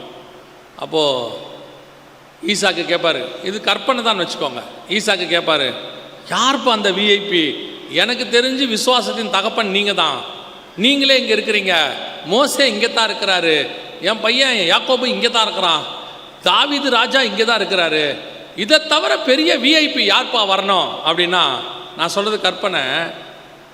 ஆபிரகாம் சொல்வார், இன்னும் கொஞ்சம் விஐபிஸ் வெள்ளூர்லேருந்து வர வேண்டி இருக்குது, இவர்கள் எல்லாம் வந்தால் தான் நாம் எல்லாம் ஒன்றா சேர்ந்து போக முடியும், அவங்க வராமல் நமக்கு ஹெவன் ஓப்பன் ஆகாதுன்னு சொல்லுவார். நான் சொல்கிறது கற்பனையாக இருக்கும், வசனத்தின்படி சரி, வசனத்தின்படி சரி. அவர்கள் நம்மையல்லாமல் பூர்ணராகாதபடி விசேஷித்த நன்மையானதொன்றை தேவன் முன்பதாகவே நமக்கு நியமித்திருந்தார், அவங்களுக்கு முன்னாடியே வச்சிட்டார். We are already selected, we are already chosen one. எதுக்கு நீங்க சர்ச்சுக்குள்ள உட்கார்ந்துருக்கிறீங்க? திருப்பியும் அதான் கேட்குறேன், why you are here? எதுக்கு ஆலயத்துக்குள்ள உட்கார்ந்துருக்கீங்க? நாங்கள்லாம் கிறிஸ்டின், ஒரு குரூப்பு அங்கே போனால் தான் கல்யாணம் நடக்கும், ஒரு குரூப்பு அங்கே போனால் தான் கல்றதுக்கு இடம் கிடைக்கும், ஒரு குரூப்பு நாங்கள் தலைமுறையாக கிறிஸ்டினாக இருக்கிறோம், வேறு வழி இல்லை, போய்த்தான் ஆகணும். இதற்காகலாம் சர்ச்சுக்கு வர வேண்டிய அவசியமே இல்லை. நான் இப்பவும் சொல்கிறேன், இங்கே வராவிட்டாலும் கல்யாணம் நடக்கும், இங்கே வராவிட்டாலும் எப்படியும் அடக்கம் பண்ணிடுவாங்க, இங்கே வராவிட்டாலும் எல்லாம் நடக்கும். ஆனால் ஒன்று, இங்கே வராவிட்டால் உங்களுக்கும் எனக்கும் வாக்கு தத்தம் பண்ணப்பட்டது கிடைக்காமல் போய்விடும். we are all chosen one. எதுக்கு ஆண்டவர் உங்களை கூட்டிகிட்டு வந்திருக்கிறாரு? கிறிஸ்தவங்களாக இருக்கிறதுக்கா? கிறிஸ்தவங்களாக தான் நம்ம இருக்கணும்னா சர்ச்சுக்கே வர வேண்டாம். அந்த காலத்தில் யாரும் சர்ச்சுக்கே போல, ஆனால் வேதம் சொல்லுது, சபை கூடி வருவதை சில விட்டு விடுகிறது போல நீங்களும் விட்டு விடாதிருங்கள். ஏன் நான் சர்ச்சுக்கு வரேன்? என்னை இந்த சர்ச் ரெடி பண்ணிக்கிட்டு இருக்குது. எதுக்கு ரெடி பண்ணுது தெரியுமா? பழைய ஏற்பாட்டில் அவர்கள் ஒரு பரிசுத்தவான்கள் சாட்சி வாங்கினாங்களே, அதை விட மேலான சாட்சி வாங்குவதற்காக என்னை ஆண்டவர் கொண்டு வந்து இங்கே உட்கார வச்சிருக்கிறார். யோசிச்சு பாருங்க, நம்மளில் கொஞ்சம் பேர் சொல்லுவோம்ல, நான்லாம் அந்த காலத்து பியூசிடாமாங்க வீட்டில் உட்காந்துருக்குமாது, அவர் அப்போவே கிராஜுவேட்டு, அது அவர் கொஞ்சம் பெருமையாக தான் சொல்லுவாங்க, நாங்கள்லாம் அப்போவே கிராஜுவேட். ஏன் அதை அப்படி சொல்கிறாங்கன்னா, அன்னைக்கு 100க்கு 95 பேர் படிக்காதவங்க, 5 பேர் தான் படிப்பாங்க. அந்த 5 பேரில் நான் ஒரு கிராஜுவேட் அப்படின்னு அவங்க பெருமையாக சொல்லுவாங்க. நல்லது. ஆனால் அன்னைக்கு கிராஜுவேட் படித்தாங்கல்ல, அந்த பாடத்தை இப்போ 6வது பையனே படித்து முடிச்சிடுறான். 6வது இருக்கிற பையனை என்ன பண்ணிடுறான்? படித்து முடிச்சிடுறான். எங்கள் அம்மா காலத்துலலாம் 6வதுல தான் ஏவே போட சொல்லி கொடுப்பாங்களாம். அது வரைக்கும் மணல்ல ஆதானம், ஏன்னு போடுறது 6வதுல தான் ஏ. இப்போ ப்ரீகேஜிலேயே அது 100 ரைம்ஸ் பாடுது. 2.5 வயசு தான் ஆகுது. எல்கேஜி போகும்போது அது நம்ம 10வது படித்த பாடத்தில் பாதிக்கு வந்துடுது. 1வது 2வது போகும்போதெல்லாம் அது எங்கேயோ இருக்கு. அபாகாசுங்கிறான், அது அங்குறான், இது அங்குறான். 5வது படிக்கிறதுக்குள்ளேயே அது 5 டியூஷன் போகுது. இப்போ வீட்டிலே இருக்கிறது இல்லை. 6:30 மணிக்கு டியூஷன் ஆரம்பித்து நைட்டு 10 மணி வரைக்கும் டியூஷன். இப்போல்லாம் எப்படி? நம்ம அன்னைக்கு படித்த பாடமே வேறு. இப்போ இருக்க அந்த பேத்தியோ பேரனோ நம்மளை பார்த்து சொல்லுது, உங்களுக்கு ஒன்றும் தெரியாது தாத்தா, நீங்கள் சும்மா உட்காருங்கன்னு. அது உண்மைதான். அது சொல்கிற பாதி விஷயம் நமக்கு தெரியாது.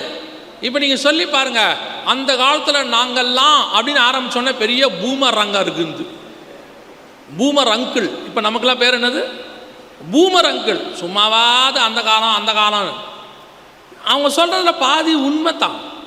ஏன்னா அன்னைக்கு நம்ம a+b² சொல்கிறதுக்கு 10வது தேவைப்பட்டுச்சு. இப்போ 6வதுலேயே சொல்லி முடிச்சிட்டான் a+b². அப்போ இன்னைக்கு அட்வான்ஸ்ட் ஆயிடுச்சு. எதுக்கு இதை உங்களுக்கு சொல்கிறேன் அப்படின்னா, பழைய ஏற்பாட்டு பரிசுத்தவான்கள் அப்போவே அவர்கள் பரிசுத்தவான்களாக இருந்தாங்க. அப்படி இருந்தாங்கன்னா அவர்களை பூர்ணப்படுத்த வேண்டிய நீங்களும் நானும் எப்பேற்பட்டவர்களாக இருக்க வேண்டும்? எப்பேற்பட்டவங்களாக இருக்கணும்? அவங்களே டிகிரி முடிச்சிட்டாங்களாமா. நாம் இன்னும் 2ஆம் வாய்ப்பாடுலேயே உட்காந்துருக்குறோம். 2 1s are 2, 2 2s are 4, 4 2s are 8. இதை கௌரவமாக சொல்லிக்கிட்டு வீட்டில் 10 கமாண்ட்மெண்ட்ஸை எழுதி போட்டு, எங்கள் வீட்டில் டெய்லி 10 கமாண்ட்மெண்ட்ஸ் சொல்லுவோம். அவன் கமாண்ட்மெண்ட்ஸ் மொத்தத்தையும் முடிச்சுட்டு சொல்கிறான், நியாயப்பிரமாணத்தினால் என்னை உங்களால் குற்றம் சாட்டவே முடியாதுன்ட்டு போயிட்டான். இப்போ அவனுக்கு நாம் நீதிமான்களாய் மாறணும். அப்போ இருந்தால் தான் அது பூரணப்படும். நம்ம மைண்டில் யாரோ ஒருத்தர் தப்பாக ஏற்றி வச்சுருக்கிறாங்க. ஒரு 50 வருஷமாக ஒரு தப்பான விஷயத்தை, இன்ஃபர்மேஷனை. என்ன இன்ஃபர்மேஷன் தெரியுமா? சர்ச்சில் சந்தா கட்டினா பரலோகத்தில் சேர்த்துப்பாங்கன்னு யாரோ தப்பாக சொல்லி வச்சுருக்கிறாங்க. அதை முதல்ல எரேஸ் பண்ணிடுங்க. No chance. சும்மா யாரோ சொன்ன புருடா. சந்தா கட்டினா பரலோகத்தில் சேர்த்துப்பாங்கன்னு சொன்னால், டேனியல் ஒயின்ஸ்னு ஒருத்தர் நடத்துகிறார் பெங்களூரில். அந்த ஒயின் ஷாப்புக்கு பேர் டேனியல் ஒயின்ஸ். அவர் சந்தா பக்காவாக கட்டுறாரு. அவரை சேர்த்துக்கலாமா பரலோகத்தில்? நம்மால் ஒருத்தர் வட்டிக்கு விடுறாரு, 10 வட்டி. ஆனால் சர்ச்சில் முதல்ல நிற்பார், கமிட்டியில் மெம்பரு. எதுனாலும் ஃபஸ்ட்டு ஆஃபரிங் கொடுத்துருவார். ஆசீர்வாத தட்டை வேலத்தில் முதல்ல வாங்குறவர். இவர் பரலோகத்துக்கு போயிடுவாரா? அது எப்படி போவார்? வட்டிக்கு கொடுக்குறவர், குடிக்கிறவர், சிகரெட் பிடிக்கிறவர் சர்ச்சில் சந்தா கட்டிட்டா போயிடுவாரா பரலோகத்துக்கு? அப்புறம் அது பரலோகம்னு எப்படி சொல்கிறது? அவரெல்லாம் வந்தார்னா பரலோகமாகவே இருக்காது, தூதனையே கெடுத்துருவார். அப்போ நம்ம என்ன நினச்சிட்டு இருக்கிறோம்? நம்ம மைண்டில் ஏதோ ஒன்று ஏற்றிட்டான். என்ன ஏற்றிட்டாங்க? நீ சந்தா கட்டிட்டு வாரம் சர்ச்சுக்கு வந்துட்டா போதும், உமது அடியானை உம்முடைய ராஜ்யத்தில் சேர்த்துக்கொள்ளும். No chance, no chance. தப்பா யாரோ உங்கள் மைண்டில் ஏற்றிட்டாங்க. சில நேரத்தில் பார்த்துருக்கீங்களா? நம்ம பையன்கிட்ட சொல்லிடுவாங்க எக்ஸாமுக்கு முன்னாடி, ஒரு 2-3 மாதத்துக்கு முன்னாடி, கவலைப்படாதரா, இம்பார்ட்டன்ட் கொஸ்டின் டீச்சர் கொடுத்துருவாங்க, அதை மட்டும் படித்தா போதும், ஷோராக 75 அப்படிம்பான். இன்னும் கொஞ்சம் பேர் சொல்லிடுவான், கொஸ்டின் பேப்பர் அவுட் ஆயிடுச்சு தெரியுமா அவனுக்கு, இப்போ எங்கிட்ட தான் இருக்குது, இதை மட்டும் படித்தா போதும்பா. போய் உக்காந்தோம்னா இவங்ககிட்ட சொன்ன எதுவுமே பேப்பரில் இருக்காது. இவங்க இம்பார்ட்டன்ட் சொன்ன எந்த கொஸ்டினும் இருக்காது. அந்த இம்பார்ட்டன்ட் கொஸ்டின் படித்தவன் பையன் முகத்தை நீங்கள் பார்க்கணுமே. டீச்சர் கண்டுபிடிச்சிருவாங்க. அப்படியே அந்த வருவாங்க, ரோமிங் வருவாங்க டீச்சர், அப்படியே வருவாங்க. அப்படியே வந்து கேட்பாங்க, என்னடா இப்படியே தான் இருப்பான். பேப்பரை நீங்கள் போய் பார்க்கணுமே, மேலே பிரைஸ் தி லார்ட் போட்டிருப்பான். ஏன்னா ஆன்சர் தெரியாது, பிரைஸ் தி லார்ட் போட்டிருப்பான். ஒவ்வொரு பேஜ்லேயும் சிலுவை போட்டுருவான். ஃபஸ்ட்டு 8 பேஜ்னா 8 பேஜுக்கு சிலுவை போட்டுருவான். கடைசியாக எழுதி வச்சுருப்பான். யாருக்கு? திருத்துற டீச்சருக்கு எழுதியிருப்பான் கீழே, இரக்கம் உள்ளவர்கள் பாக்கியவான்கள், அவர்கள் தேவனிடத்தில் இரக்கம் பெறுவார்கள். ஏன் படிக்கல? இம்பார்ட்டன்ட் கொஸ்டின் படித்தவர் அவர். நிறைய பேர் அப்படி தான் வாழ்நாளெல்லாம் சர்ச்சில் உட்காந்துக்கிட்டு பைபிளில் சொல்கிறத ஒன்றுத்தையும் கேட்கறதில்ல. காட்டில் மட்டும் ஒன்று ஏறிடுச்சு, ஒன்றும் பிரச்சனை இல்லைங்க, நமக்கு கல்றைக்கு இடம் கொடுத்துருவாங்க, ஒன்றும் பிரச்சனை இல்லை, நம்ம அந்த சர்ச்சில் மெம்பர், என்ன ஆனாலும் கொண்டு போய் நம்மளை புதைச்சிருவாங்க. சார் கல்றையில் தான் சார் இடம் கிடைக்கும், பரலோகத்தில் இடம் கிடைக்காது சார். உங்கள் பாடிக்கு தான் இங்கே கல்லறையில் இடம், ஆத்மாக்கு பரலோகத்தில் இடம் இருக்காது. It's not based upon your தைத் R offering. It's not based upon your status. It's not based upon your educational academic qualification. It's based upon your holiness, spirituality. உங்கள் ஆவிக்குரிய வாழ்க்கையினுடைய அடிப்படையில் தான் நடக்கும். விசுவாசத்திற்கு தகப்பனான ஆபிரகாமுக்கே வாக்குத்தத்தம் பண்ணப்பட்டது கிடைக்காமல் போகுமானால் யோசிச்சு பாருங்க, நீங்களும் நானும் பூரணப்படுத்த வேண்டியவங்க. பல நேரத்தில் நீங்கள் சொல்லுவீங்க, ஞாபகம் இருக்குதா, பையன் கொஞ்சம் மார்க் கம்மியாக எடுக்கும்போது நம்ம ஒரு கம்பேர் பண்ணுவோம். என்ன சொல்லி கம்பேர் பண்ணுவோம் தெரியுமா? ஏய், அந்த பையனை பாடுறா, ஒன்றும் இல்லாத பையன் எப்படி மார்க் எடுக்கிறான் பாரு, போ அவங்க கூட சேர்ந்து படி அப்படின்னு தானே சொல்லுவோம். அது யாரோட கம்பேர் பண்ணுவோம் தெரியுமா? நம்ம பையனோட, நல்லா படிக்கிற பையனோட. அப்படி தானே கம்பேர் பண்ணுவோம். அம்பார் எப்படி மார்க் எடுக்கிறான்னு என்னைக்காவது சொல்லியிருக்கீங்களா? ஏய், அந்த பையனை பார், 4 சப்ஜெக்டில் ஃபெயிலு, அவங்க கூட போய் சேருப்போ, நல்லபடியாக வாழ்க்கையில் முன்னேறுவேன் சொல்லியிருக்கீங்களா? சொல்ல மாட்டீங்கல்ல. அப்போ நாம் பரிசுத்தவான்கள் பூரணப்படணும்னா அவன் நம்ம இல்லாமல் பூரணப்பட முடியாதுன்னா, அப்போ நாம் எப்படிப்பட்டவனாக இருந்தால் அவன் நம்மக்கிட்ட வந்து பூரணராக முடியும்? எப்படிப்பட்டவனா நாம் இருந்தால் அவன் நம்மக்கிட்ட பூரணராக முடியும்? நான் வசனத்தை விட்டு இன்னும் வெளியே போகவே இல்லை, வசனத்துக்குள்ளே இருந்தால் அவங்களுக்கு சொல்லிட்டு இருக்கிறேன். அப்படியானால் என்னுடைய ஸ்பிரிச்சுவாலிட்டி, ஹோலினஸ், ஃபெய்த், என்னுடைய ஸ்பிரிச்சுவல் லைஃப் சும்மா it's not upon based upon the membership. தேவன் எதிர்பார்க்கிறார். ஏன் தெரியுமா? நீங்களும் நானும் போகிற இடம் ஹோலினஸ், ஹோலி பிளேஸ், பரிசுத்தவான்கள் இருக்கிற இடம், ஒருவரும் சேரக்கூடாத ஒளியிலே வாசம் பண்ணக்கூடிய பிதாவாகிய தேவன் இருக்கிற இடம், பிறப்பிலிருந்து உயிர்த்தெழுதல் வரைக்கும் பரிசுத்தத்தை கடைபிடித்த இயேசு கிறிஸ்து இருக்கிற இடம், பெயரிலேயே பரிசுத்தத்தை வைத்திருக்கிற பரிசுத்த ஆவியானவர் இருக்கிற இடம். சபைக்குள்ள இருக்கிறவங்களை பார்த்து அவர் ஆண்டவர் சொல்றாரு, ஜெயம் கொள்ளுகிறவன் எவனோ அவனுக்கு என்னோடு கூட சிங்காசனத்தில் இடம். சர்ச்சுக்கு வர்றவனுக்கு இடம் இல்லை, சர்ச்சுக்குள்ள வந்து ஜெயம் கொள்ளுகிறவன் எவனோன்னு ஆண்டவர் எழுதுறார். அப்ப சபைக்கு வர்றவங்களுக்கெல்லாம் பரலோகம் பைபிள் சொல்லல. சபைக்குள்ள வந்து யார் சக்சஸ் பண்றாங்களோ அவர்களுக்கு தான் பரலோகம் என்று வேதம் சொல்லுகிறது. இன்னைக்கு நாம் ஆயத்தமா இருக்கிறோமா? இன்னைக்கு கிறிஸ்துவை சந்திப்பதற்கு நாம் ரெடியா இருக்கிறோமா? இன்னைக்கு அப்படிப்பட்ட ஒரு வாழ்க்கை நமக்குள்ள இருக்கா? அப்படியானால் நாம் எந்த நீதிமான்களாக இருக்கிறோம்? வாசிங்க, ஏசாயா தீர்க்க தரிசன புஸ்தகம் 57ஆம் அதிகாரம் 1வது வசனத்தை வாசிங்க. ஏசாயா 57:1 வாசிங்க. நீதிமான்கள் மடிந்து போகிறார்கள், அதை ஒருவரும் மனதில் வைக்கிறதில்லை. நீதிமான்கள் எடுத்துக்கொள்ளப்படுகிறார்கள்,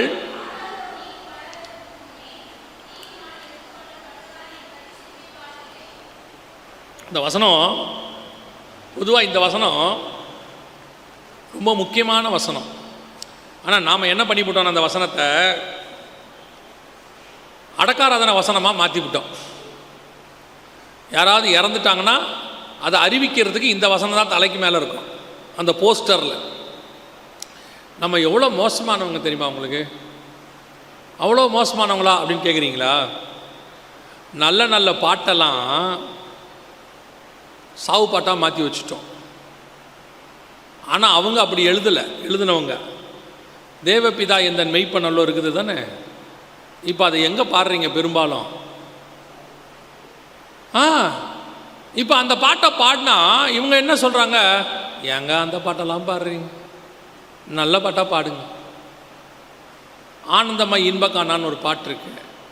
அந்த பாட்டில் அந்த அம்மா என்ன சொல்ல வராங்க, வாலிப நாளில் இயேசுவை கண்டேன், வாஞ்சையுடன் என்னை தேடி வந்தார், என்னுடைய பொல்லாத பாவங்களை எல்லாம் நீக்கிட்டார்னு அவங்களுடைய பிறப்பிலிருந்து உயிர்த்தெழுதல் வரைக்கும் பாடுவாங்க. அதில் இப்போ ஆனந்தமாக இன்பக்கானான்னு என்ன பாட்டு? இப்போ சாவுப்பாட்டு. அழகாய் நிற்கும் யார் இவர்கள்னு ஒரு பாட்டு இருக்கு. அது பரலோகத்தில் தேவனுக்கு முன்பாக ஜெயம் பெற்றவர்கள் பாடுற பாட்டுன்னு பைபிளில் இருக்கு. இந்த பாட்டெல்லாம் பாடினா இப்போ என்ன பாட்டாக மாறிடுச்சு? பாடினா திட்டுறாங்க வேற. பையன் தெரியாமல் பாடிடுவான் வீட்டில். ஆனந்தமாய் வாய மூடுறாரே, காலங்காத்தால ஆனந்தமாய்ங்கிற தாத்தா வேற இழுத்துக்கிட்டு இருக்கிறாரு. தாத்தா இழுக்கிறதுக்கும் ஆனந்தமாய் இன்பக்கானனுக்கும் என்ன சம்பந்தம்? இன்னைக்கு நம்ம அப்படி மாற்றிட்டோமா? இப்போ நீங்கள் வாசித்த வசனம் இருக்குல்ல, அது கூட ரொம்ப அற்புதமான ஒரு வசனம். மகா மேன்மையான வசனம். தீங்கு வராதற்கு முன்னே நீதிமான் எடுத்துக்கொள்ளப்படுகிறான். அதோட அர்த்தம் என்னன்னா, உபத்திரவ காலத்துக்கு முன்னாடியே சபை எடுத்துக்கொள்ளப்படும். அதான் அந்த வசனத்தினுடைய அர்த்தம். ஒரு மகா உபத்திரம் வரப்போகுது. நம்ம இன்றைக்கி சாயங்காலமோ நாளைக்கு சாயங்காலமோ கர்த்தருக்கு சித்தமான அதை பற்றி பார்க்க போகிறோம். அப்படி ஒரு மகா உபத்திரம் ஒன்று வரப்போகுது. அது வர்றதற்கு முன்பதாக தேவன் நீதிமான்களை என்ன செஞ்சிருவார், எடுத்துகிட்டு போய் தன்னோட வைத்து கொள்வாருங்கிறது தான் வசனம். இதை எப்படி எழுதிட்டானா, நம்மளால் எப்படி புரிஞ்சுக்கிட்டாங்க அப்படின்னு கேட்டிங்கன்னா, ஒருத்தர் இறந்துட்டார்னா அவருக்கு தீங்கு வராதுக்கு முன்னே கர்த்தர் என்ன பண்ணிட்டாரு, எடுத்துட்டாரு. அவரே ஐசியூவில் இருந்திருக்காரு 4 நாள். இதை விட தீங்கு என்ன இருக்குது? அவரே 10 லட்ச ரூபாயை முடிச்சிட்டாரு. 10 நாளில் 10 லட்சத்தை முடிச்சிட்டாரு. 58 வயசு வரைக்கும் சேர்த்ததை 5 மாதத்தில் வேலையை முடிச்சிட்டாரு. இப்போ அவருடைய போஸ்டர் போடுறான், தீங்கு வராததற்கு முன்னே நீதிமான் எடுத்துக்கொள்ளப்படுகிறார். அவரை பார்த்தா பாவமாக இருக்குது. அவருக்கு அத்தனை ஊசி குத்தி கஷ்டப்பட்டு கடைசியில் வெண்டிலேட்டரில் வச்சு அப்புறமா சொல்கிறாங்க பாவங்க அவர் அப்படின்னு. அந்த போஸ்டரில் போடுறான், தீங்கு வராததற்கு முன்னே நீதிமான் எடுத்துக்கொள்ளப்பட்டார். ஆக்சுவலாக அந்த வசனம் அதுக்கானது இல்லை. நல்லா கவனிங்க, அந்த வசனம் எதுக்கானது? கர்த்தர் 2 விதமான நீதிமான்களை பூமியில் வச்சிருக்கிறாராம். ஒன்று நீதிமான் மடிந்து போகிறார், இன்னொன்று நீதிமான் எடுத்துக்கொள்ளப்படுகிறார். மடிந்து போகிற நீதிமானுக்கும் எடுத்துக்கொள்ளப்படுகிற நீதிமானுக்கும் என்ன வித்தியாசம்னா, அதான் எபிரேயர் 11 பார்த்தோம். அவர்கள் எல்லாரும் விசுவாசத்தோடு கூட மரித்தார்கள். 11ஆம் அதிகாரம் அதில் இருக்கு பாருங்க. 11ஆம் அதிகாரம் எபிரேயர் நிருபம் 13வது வசனம். இவர்கள் எல்லாரும் வாக்குத்தத்தம் பண்ணப்பட்டவைகளை அடையாமல் தூரத்திலே அவைகளை கண்டு நம்பி அணைத்து கொண்டு பூமியின் மேல் தங்களை அந்நியரும் பரதேசிகளும் என்று அறிக்கையிட்டு விசுவாசத்தோடு மரித்தார்கள். இதான் நீதிமான்கள் மரித்தது. என்ன நம்பிக்கை இருந்தாலும், என்ன வாழ்ந்தாலும், எப்படி இருந்தாலும் அவர்களுக்கு மரணம் தான் வந்துச்சு. ஆவிக்குரிய மரணம். அதாவது அவர்கள் எங்கே போயிட்டாங்கன்னா, வசனம் சொல்லுது மேல் பாதாளத்துக்கு போயிட்டாங்க. மரண இருளின் பள்ளத்தாக்குன்னு பேர் அதுக்கு. ஆனால் உங்களுக்கு எனக்கும் வசனம் சொல்லுது, தீங்கு வராதுக்கு முன்னே நீதிமான் மரிக்கிறதுல நமக்கு என்ன கிடையாது, மரணம் கிடையாது. நம் ஆத்மாவுக்கு மரணம் கிடையாது. நம்மை கர்த்தர் எடுத்துக்கொள்ளப்பட போகிறார். ஆண்டவர் வச்சிருக்கிறாரு. அதுதான் அவர்களை பார்க்கிலும் மேன்மையானதொன்றை கர்த்தர் நமக்கென்று நியமித்து வைத்தார். இப்போ அவங்கெல்லாம் பாரடைஸில் வெயிட் பண்ணிட்டு இருக்கிறாங்க, ஹெவனுக்குள்ளே போகலை. ஏன் ஹெவனுக்குள்ளே போகலை? அதே கதை தான். ஈசாக்கு கேட்டால் ஏன்பா போல? ஒரு கூட்டம் எடுத்துக்கொள்ளப்பட்டு வர வேண்டி இருக்கிறது. இவங்க எல்லாம் மறுரூபம் ஆவாங்க. 1 தெசலோனிக்கேயர் 4:16-17 கர்த்தர் தாமே ஆரவார சத்தத்தோடும் பிரதான தூதனுடைய சத்தத்தோடும் தேவ எக்காலத்தோடும் வானத்திலிருந்து இறங்கி வருவார். அப்பொழுது கிறிஸ்துவுக்குள் மரித்தவர்கள் முதலாவது எழுந்திருப்பார்கள். பின்பு உயிரோடு இருக்கிற நாமும் மேகத்தின் மேல் ஆகாயத்தில் எடுத்து கொள்ளப்பட்டுன்னு இருக்கு. So we are all waiting for the rapture, transformation. மறுரூபமாக போகிறோம். இதுதான் கர்த்தர் வாக்கு பண்ணினது நமக்கு. நாம் அதை அடைவோமாங்கிறதான் கேள்வி. நாம் அதுக்கு ஆயத்தமாக இருக்கிறோமா? இன்னைக்கு அந்த பரிசுத்தவான்களுடைய பரிசுத்தமே நம்மகிட்ட இல்லையே. அவங்களுக்கு இருக்கிற விசுவாசமே நமக்கு இல்லையே. அவர்கள் எதையுமே கர்த்தருக்காக இழந்து அந்த நகரத்துக்கு காத்திருந்தார்கள். அவர்கள் மரித்தார்கள். ஆனால் நீங்களும் நானும் மரிக்கிறவர்கள் அல்ல, எடுத்துக்கொள்ளப்படுகிறவர்கள். அவர்கள் நகரத்துக்கு காத்திருக்கிறார்கள், நாம் பரலோகத்துக்கு காத்திருக்கிறோம். அப்படின்னா உங்கள் வாழ்க்கையும் என் வாழ்க்கையும் கர்த்தருக்கு முன்பாக எப்படி இருக்கணும்? பொதுவாக கொஞ்ச நாளாக நான் சொல்கிறது ஒரு 30 வருஷமாக இந்த உபதேசத்திலிருந்து சபை போயிருச்சு. பரலோகத்தினுடைய ஆசையை விட்டு சபை போயிருச்சு. உங்களுக்கு தெரியும்னு நினைக்கிறேன். படிப்பு, வேலை, இது எல்லாமே எதுக்காக அப்படின்னு பார்த்தீங்கன்னா, நம்ம தாத்தா பாட்டி காலத்தில் எங்களுக்கு சொன்னது, எங்கள் தாத்தா அவங்களாம் சொன்னது, படிப்பு வேலை எதுக்காகனா வாழ்க்கை சந்தோஷமாக இருக்கிறதுக்கு. ஆமாம் தானே? நல்ல வாழ்க்கை சந்தோஷமாக இருக்கிறதுக்கு நல்ல ஒரு படிப்பு, அதன் மூலமாக ஒரு வேலை, கை நிறைய சம்பளம்.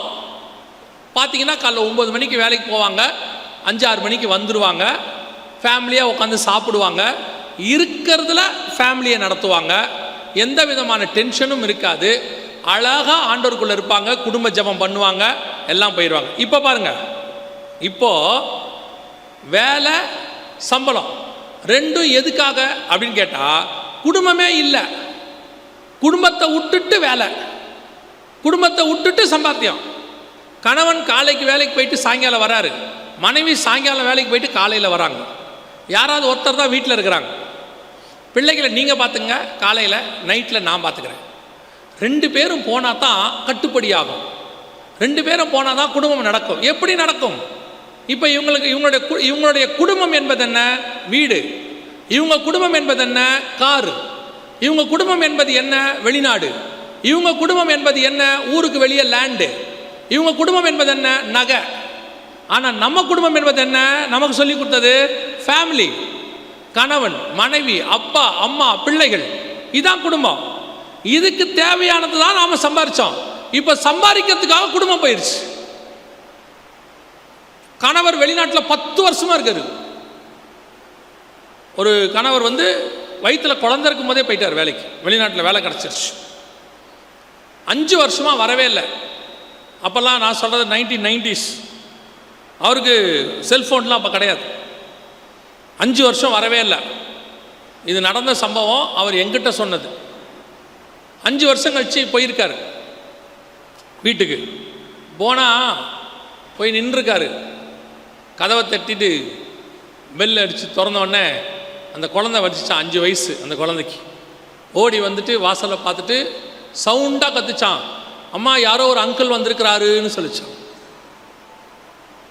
அந்த தகப்பனுடைய இருதயம் உடஞ்சே போச்சான். அவர் நினச்சாராம் பிள்ளை ஓடி வந்து அப்பான்னு ஓடி வரும்னு. இப்போ வீடு கட்டிட்டார் 5 வருஷத்தில். நகையெல்லாம் வாங்கிட்டாரு, பணம்லாம் வந்துருச்சு. அவருக்கு 1 மாதம்தான் லீவ், திருப்பி போகணும். ஆனால் அந்த 1 மாதமும் பிள்ளை அவர்கிட்ட வரவே இல்லையா. யாரோ ஒரு அந்நியர் வீட்டுக்கு வந்திருக்கிறாரு. அம்மாவும் சொல்கிறாங்களாம் அப்பா கிட்ட போ, அப்பா கிட்ட போன்னு. போவே மாட்டேன் தான். கடைசி வரைக்கும் அந்த மனுஷன் நான் வேலை பார்த்துட்டு இருக்கிற இடத்துல என்கிட்ட வந்து சொன்னார், என் பிள்ளை என்னை பார்த்து மாமான்னு சொல்லிருச்சு, இவ்வளோ சம்பாரிச்சு என்ன சார் பிரயோஜனம்? அதை விட கேவலமாய் இன்னைக்கு குடும்பங்கள் நடக்கிறது. அதை விட கேவலம் இன்னைக்கு குடும்பம். பிள்ளைக்கு அவைலபிலிட்டி அம்மா இல்லை, பிள்ளையோடைய அவைலபிலிட்டிக்கு அப்பா இல்லை. பாருங்க, ஆளாளுக்கு ஒரு பக்கம் ஓடு ஓடு ஓடு ஓடு. அவங்களுக்கு 1.5 லட்சம் சம்பளம், எனக்கு 2 லட்சம் சம்பளம். இதுதான் குடும்பம்னு கடைசி 20 வருஷத்தில் பிசாசு உங்க மண்டையில் ஏத்திட்டான். ஏத்தி இன்னைக்கு குடும்பம் இல்லை, அன்பு இல்லை, பாசம் இல்லை. அன்னைக்கு வீட்டில் தாத்தா பாட்டின்னு ஒருத்தர் இருப்பாங்க. பிள்ளைகள் அவங்ககிட்ட போவாங்க, நைட்டில் பெட் டைம் ஸ்டோரி சொல்லுவாங்க. நோவா கதையில் ஆரம்பித்து கடைசியாக எல்லா கதையும் சொல்லுவாங்க பைபிளில். இப்போ தாத்தா பாட்டியை நீங்கள் வந்த உடனே ஓல்டேஜ் ஹோமுக்கு அமுச்சு விட்டுறீங்க, யாரையும் வீட்டில் வச்சுக்க மாட்டேங்கிறீங்க. பிள்ளைக்கு பெட் டைம் ஸ்டோரிக்கு பதிலாக கையில் வீடியோ கேம்ஸ் கொடுத்துட்றீங்க. இன்றைக்கி எப்படி குடும்பம் நடக்கும் யோசித்து பாருங்க. அதே மாதிரி தான் இன்னைக்கு ஆவிக்குரிய வாழ்க்கை மாறிடுச்சு. ஆவிக்குரிய வாழ்க்கை உங்களுடைய ஸ்பிரிச்சுவல் லைஃபுக்காக தான் கர்த்தர் ஃபேமிலி கொடுத்தாரு, எல்லாம் கொடுத்தாரு. இப்போ எல்லாத்தையும் வச்சுக்கிட்டு ஸ்பிரிச்சுவல் லைஃபு போயிடுச்சு. இன்னைக்கு நாம அந்த பரிசுத்தவான்களை பூர்ணப்படுத்தக்கூடிய இடத்தில் இருக்கிறோமா? இன்னைக்கு தேவனுக்கு முன்பாக உட்கார முடியுதா? 1/2 மணி நேரம் ஜபத்தில் உட்கார முடியல, தூக்கம் வருது. 1/2 மணி நேரம் பைபிள் வாசிக்க முடியல, தூக்கம் வருது. சர்ச்சில் உட்கார்ந்து 20 நிமிஷம் செய்தி கேட்க முடியல, தூக்கம் வருது. என்ன சொல்றாங்க சர்ச்சில்? 20 நிமிஷத்துக்கு மேலே கொடுத்தா ஜனங்க கேட்க மாட்டாங்க. ஆயர்கள் பேச ரெடி, கேட்க நீங்க ரெடி இல்லை. 20 மினிட்ஸ்க்கு மேலே ஐயோ ஆயர் ரொம்ப நேரம் போர் அடிச்சுட்டார், பேசிக்கிட்டே இருக்காரு. ஆனால் உட்காந்து யூடியூப்ல தக்காளி குழம்பு வைப்பது எப்படின்னு 1/2 மணி நேரம் போகிறோம் உட்காந்து கேட்குறிய. யூடியூப்ல யார் எந்த தொகுதி வேட்பாளர்னு உட்காந்து 1 மணி நேரம் கேட்குறீங்க. நியூஸ் உட்காந்து 1 மணி நேரம் நியூஸ் கேட்க முடியுது, 3 மணி நேரம் IPL பார்க்க முடியுது, 1 மணி நேரம் WWF பார்க்க முடியுது. ஆனால் செய்தி 20 நிமிஷத்துக்கு மேலே போனால் உட்காந்து கேட்க முடியல. எனக்கு ஒரு பெரிய ஆச்சரியம். சர்ச்சில் எனக்கு புரியாத புதிர் என்ன தெரியுமா? வீட்டில் நல்லா குளிச்சு கிளம்பி ரெடியாகி பவுடர் போட்டு பக்காவாக வந்து உட்காந்து தூங்குறிய. முகம் கழுவுனா தூக்கம் வராதுன்னு தானே சொல்லுவாங்க பொதுவாக. குளிச்சு பவுடர் போட்டு வந்து அப்படியே உட்காந்துருக்கிய. சிலர்லாம் பார்த்தா ஆச்சரியமா இருக்கு, இருக்கா போயிடுச்சான்னு தெரியலையே அப்படின்னு சந்தேகமாகவே இருக்கு. தலையும் ஆட மாட்டேங்குது, ஒன்றும் ஆட மாட்டேங்குது. சிலதெல்லாம் பார்த்தீங்கன்னா வாய் திறந்ததே தெரியல, அப்படி உட்காந்துருக்கு. உங்களை எழுப்புறதுக்கு வேற நாங்கள் ஒரு அலாரம் வச்சிருக்கோம் கடைசியா, என் ஆத்மாவே கர்த்தரை ஸ்தோத்திரி. இந்த அலாரத்துக்கு யாராத்தாலும் ஏஞ்சிடுறாங்க. என் ஆத்மாவே முடிஞ்சிருச்சா? அதை விட பெரிய ஆச்சரியம், திரும்பி பிரிஸ்கா வீட்டுக்கு போறியா? நல்லா பிரிஸ்கா வந்து நல்லா ஒரு மணி நேரம் தூங்கி எழுந்திரிச்சு நல்லா பிரிஸ்கா வீட்டுக்கு போறியா? எப்படி முடியுதுன்னு எனக்கு புரியல. யோசிச்சு பாருங்க. 20 நிமிஷத்துக்கு மேலே செய்தி பேசினா ஒத்துக்க மாட்டேங்கிறீங்க. எப்படி எப்படி கேட்க முடியும்?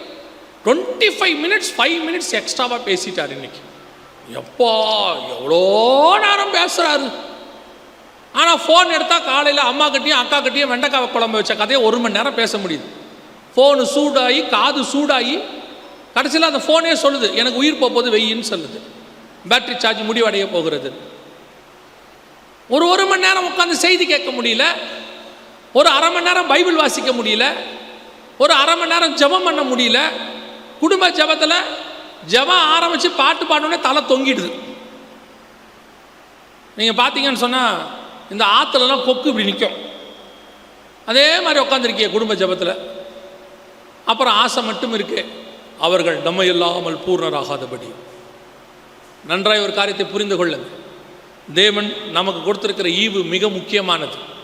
பழைய ஏற்பாட்டு பரிசுத்தவான்களுக்கு கிடைக்காத ஸ்லாக்கியத்தை கர்த்தர் உங்களுக்கும் எனக்கும் கொடுத்திருக்கிறார். நீங்களும் நானும் பரலோகத்திற்கு போக வேண்டும் என்று சொல்லி கர்த்தர் விரும்புகிறார். அவர்கள் மரித்தார்கள், நாம் எடுத்துக்கொள்ளப்பட போகிறோம். யாருக்கும் கிடைக்காத பெரிய ஸ்லாக்கியம். நீங்கள் நானும் எடுத்துக்கொள்ளப்படுறதுக்கு வாய்ப்பு இருக்குது, நேராக பரலோகத்துக்கு போகிறதுக்கு வாய்ப்பு இருக்குது. நீங்கள் இந்த ராங் ப்ராமிசஸ் அல்லது ராங் கன்ஃபர்மேஷன் அல்லது பொய்யான வாக்குறுதி அப்படின்னு சொல்லுவாங்க, அதை நம்பிராதிய. சர்ச்சில் மெம்பராக இருந்து தசமாங்க காணிக்கு கொடுத்தா பரலோகத்துக்கு போயிடலான்னு தயவு செஞ்சு நம்பிராதிய. உங்கள் தனிப்பட்ட ஆவிக்குரிய வாழ்க்கை தான் உங்களை பரலோகத்துக்கு கூட்டிகிட்டு போகும். This is right time. இயேசு வருகிற காலம். இப்போ நம்மை சரிப்படுத்தி கொண்டோமானால், ஒருவேளை உங்களுக்கு ஒரு சின்ன சந்தேகம் இருக்கும், அதை மட்டும் சொல்லிவிட்டு ஒரு 5 நிமிஷத்தில் முடிச்சிடுறேன். கவனி, என்ன சந்தேகம் இருக்கும் அப்படின்னா, சரி நாங்கள் சர்ச்சுக்கு வரோம், நாங்கள் நீங்கள் சொல்கிற மாதிரி தான் வந்து போயிட்டுருக்குறோம் சர்ச்சுக்கு, ஆனால் பாவம்னு சொல்கிறது எங்ககிட்ட இல்லை, நாங்கள் குடிக்க மாட்டோம். பொதுவாகவே நம்முடைய தாய் தகப்பன்மார், நம்முடைய தாத்தா பாட்டியெல்லாம் இந்த மாதிரி ப்ரோடஸ்டன்ஸில் இருந்தவங்க குடிக்க மாட்டாங்க. அவங்களுக்கு அப்படி ஒரு குணம் கிடையாது. இப்போ இருக்கிறது தான் சீரழிஞ்சு போய் கிடக்குது. அப்போல்லாம் நார்மலாகவே குடிக்க மாட்டாங்க. அதெல்லாம் தப்புன்னு அவங்களுக்கு தெரியும். அவங்களுக்கெல்லாம் யாரும் சொல்லிக் கொடுக்க வேண்டிய அவசியமே இல்லை. நான் ஒரு இதை கேள்விப்பட்டேன். கவர்மெண்ட்டில் அப்போ பிரிட்டிஷ் பீரியடுக்கு அப்புறம், சுதந்திரத்துக்கு அப்புறம், very important department, secret agents அரசாங்கத்தில் அல்லது பணத்தை கையாளக்கூடிய டிபார்ட்மெண்ட் எதுவாக இருந்தாலும் அதில் முதன்மையான இடத்துல கிறிஸ்தவங்களை தான் வைப்பாங்களாம் அந்த காலத்தில். என்ன ரீசன்னு கேட்டால், பேசிக்காகவே அவங்க நல்லவங்க, திருட மாட்டாங்க, லஞ்சம் வாங்க மாட்டாங்க, அவங்க ஆசையுடையவங்களாக இருக்க மாட்டாங்க. எங்கள் தாத்தாலாம் கவர்மெண்ட்டில் ஒர்க் பண்ணும்போது கவர்மெண்ட் வாகனத்தை கூட யூஸ் பண்ண மாட்டார். மயிலாப்பூர்லேருந்து இதுக்கு நடந்தே போவார். கச்சேரி ரோட்டிலேருந்து அவர் மயிலாப்பூர் காரணம் வரைக்கும் நடந்தே போவார். எந்த இது எடுக்க மாட்டார், கவர்மெண்ட் யூஸ் பண்ண மாட்டார். யாராவது ஆஃபீஸ்லேருந்து சந்திக்க வீட்டுக்கு வந்தால் வீட்டுக்கு வராதிங்கன்னு சொல்வார், வீட்டுக்குள்ளே வரக்கூடாது இருப்பார். எதாக இருந்தாலும் ஆஃபீஸில் வந்து பாருங்கம்பார். பேசிக்காகவே அவங்க நீதிமான்களாக இருந்தாங்க. இப்போ தான் எங்கேருந்து கற்றுக்குச்சிங்கன்னே தெரியல. கிறிஸ்மஸுக்கு குடிச்சிட்டு வந்து உள்ளே உட்காருது, நியூ இயருக்கு குடிச்சிட்டு வந்து உட்காந்துருது. இதெல்லாம் எப்படி பரலோகத்துக்கு போகணும்னே தெரியல. நான் உங்கள் சர்ச்சை சொல்லலை, நீங்கள் தங்கம், நான் பேசுறது எல்லாமே வேலூருக்கு வெளியே, நீங்கள் எதுவும் தப்பாக எடுத்துக்க போறியா? ஒருவேளை உங்கள் சர்ச்சில் யாராவது உட்காந்தா நீங்கள் தான். சபைக்குள்ளே குடிச்சிட்டு வரான், சபைக்குள்ளே உட்காந்து கேட்டா கிறிஸ்மஸ் அன்னைக்கு ஒரு நாள் தான், மற்ற நாள் தான் இவர் பரிசுத்தவான். இவர் அன்னைக்கெல்லாம் கிறிஸ்தவங்க குடிக்கவே மாட்டாங்க, சிகரெட் பிடிக்க மாட்டாங்க, கெட்ட வார்த்தை பேச மாட்டாங்க. அதை விட முக்கியம் ரேடியோ. அப்போல்லாம் டிவி கிடையாது, ரேடியோவில் சினிமா பாட்டு கேட்க மாட்டாங்க. இன்னைக்கு ஒரு குரூப்பு குடும்பமே உட்காந்து சூப்பர் சிங்கர் பாடுது கிறிஸ்தவ வீட்டில். இவங்களை பொறுத்த வரைக்கும் இதெல்லாம் பாவம் இல்லை. இவங்களை பொறுத்த வரைக்கும் என்ன, நாங்கள் குடிக்கல, சிகரெட் பிடிக்கல, சர்ச்சுக்கு போகிறோம், மற்றபடி எங்களுக்கு என்ன. நீங்கள் சன்மார்க்கர், நீதிமான் கிடையாது. சன்மார்க்கர் வேறு, நீதிமான் வேறு. யார் சன்மார்க்கர்? நம்மளை போல உலகத்தாரும் இருக்கிறாங்கல்ல. எத்தனை பேர் குடிக்காதவங்க இருக்கிறாங்க? எத்தனை பேர் சிகரெட் பிடிக்காதவங்க இருக்கிறாங்க? எத்தனை பேர் லஞ்சம் வாங்காதவங்க இருக்கிறாங்க? உலகத்தார், இயேசுவை அறியாதவங்கள சொல்கிறேன். எத்தனை பேர் உண்மையும் உத்தமமானவங்க இருக்கிறாங்க? அவங்க எல்லாரும் சன்மார்க்கர். நாம் நீதிமான்கள், இயேசுவின் ரத்தத்தாலே கழுவப்பட்ட நீதிமான்கள். சன்மார்க்கருக்கும் நீதிமானுக்கும் வித்தியாசம் இருக்கிறது. நீங்களும் நானும் நல்லவர்களாக இருப்பதற்கு அல்ல, தேவ மனிதர்களாக இருப்பதற்கு அழைக்கப்பட்டோம். இன்னைக்கு நம்ம என்ன, லஞ்சம் வாங்காம ஒரு ஆள் இருந்தால் அவர் நல்லவர், ஆமா தானே? ஆமாவா இல்லைங்களா? அவர் நல்லவர் இல்லை, நார்மல் பர்சன். ஏன்னா லஞ்சம் வாங்காமல் இருக்கிறது நார்மல். நம்ம ஏன் லஞ்சம் வாங்காதவரை நல்லவர்னு சொல்கிறோம் தெரியுமா? எல்லாரும் லஞ்சம் வாங்கிட்டதுனால இவர் லஞ்சம் வாங்காதவர் நல்லவர். லஞ்சம் வாங்காமல் இருப்பது நல்லவர் அல்ல, நார்மல். எல்லா மனுஷனும் லஞ்சம் வாங்காமல் தான் இருக்கணும். வாங்குறவன் கெட்டவன், மிச்சம் எல்லாருமே நல்லவன் தான். இங்கே நாம் ஏன் லஞ்சம் வாங்காதவரை நல்லவருங்கிறோம்? எல்லாரும் கெட்டவன் ஆகிட்டதுனால நம்ம நல்லவன் ஆகிட்டோம். நாம் லஞ்சம் வாங்காத மட்டும் இல்லை, நாம் வெறும் சன்மார்க்கர் அல்ல, நீதிமான்கள். இயேசுவின் ரத்தத்தாலே கழுவப்பட்டவர்கள், சிந்தனையிலேயே தேவனை தரித்தவர்கள், தேவனோடு கூட சஞ்சரிக்கிறவர்கள். நான் எந்த பாவமும் செய்யலை, ஆனால் சன்மார்க்கராக இருக்கிறேன், நீதிமானா இல்லை. நீதிமான் யார் தெரியுமா? பணத்தை வச்சுக்கிட்டு உண்மையாக இருக்கிறவன் நீதிமான் அல்ல.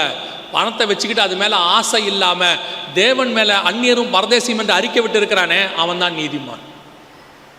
இன்னைக்கு என்ன இருக்கு? என் குடும்பம், நான் சம்பாரிச்சேன், நான் வச்சுக்கிட்டேன், யாருக்கும் தரமாட்டேன், நான் என்ன என்னோட தானே வச்சுக்கிறேன். ஆண்டவர் சொல்கிறாரு, பரிசுத்தவானை பார்த்து சொல்கிறாரு, எல்லாத்தையும் உண்மையாக வச்சிருக்கிற அந்த பணக்காரனை பார்த்து சொல்கிறாரு, எல்லாவற்றையும் விட்டு என்னை பின்பற்றி வா. அவன் தான் நீதிமான். இன்னைக்கு நம்மளால் இதை விட முடியலையே, விட்டு கொடுக்க முடியலையே, சில காரியங்களை விட முடியலையே. 50 புடவை இருக்குது, மருமக ஒரு புடவை ஆசையாக கேட்டால் கொடுக்க வருதா? தோணுதா? ஒரு வேலைக்காரமாக ஒரு புடவை கொடுக்க தோணுதா?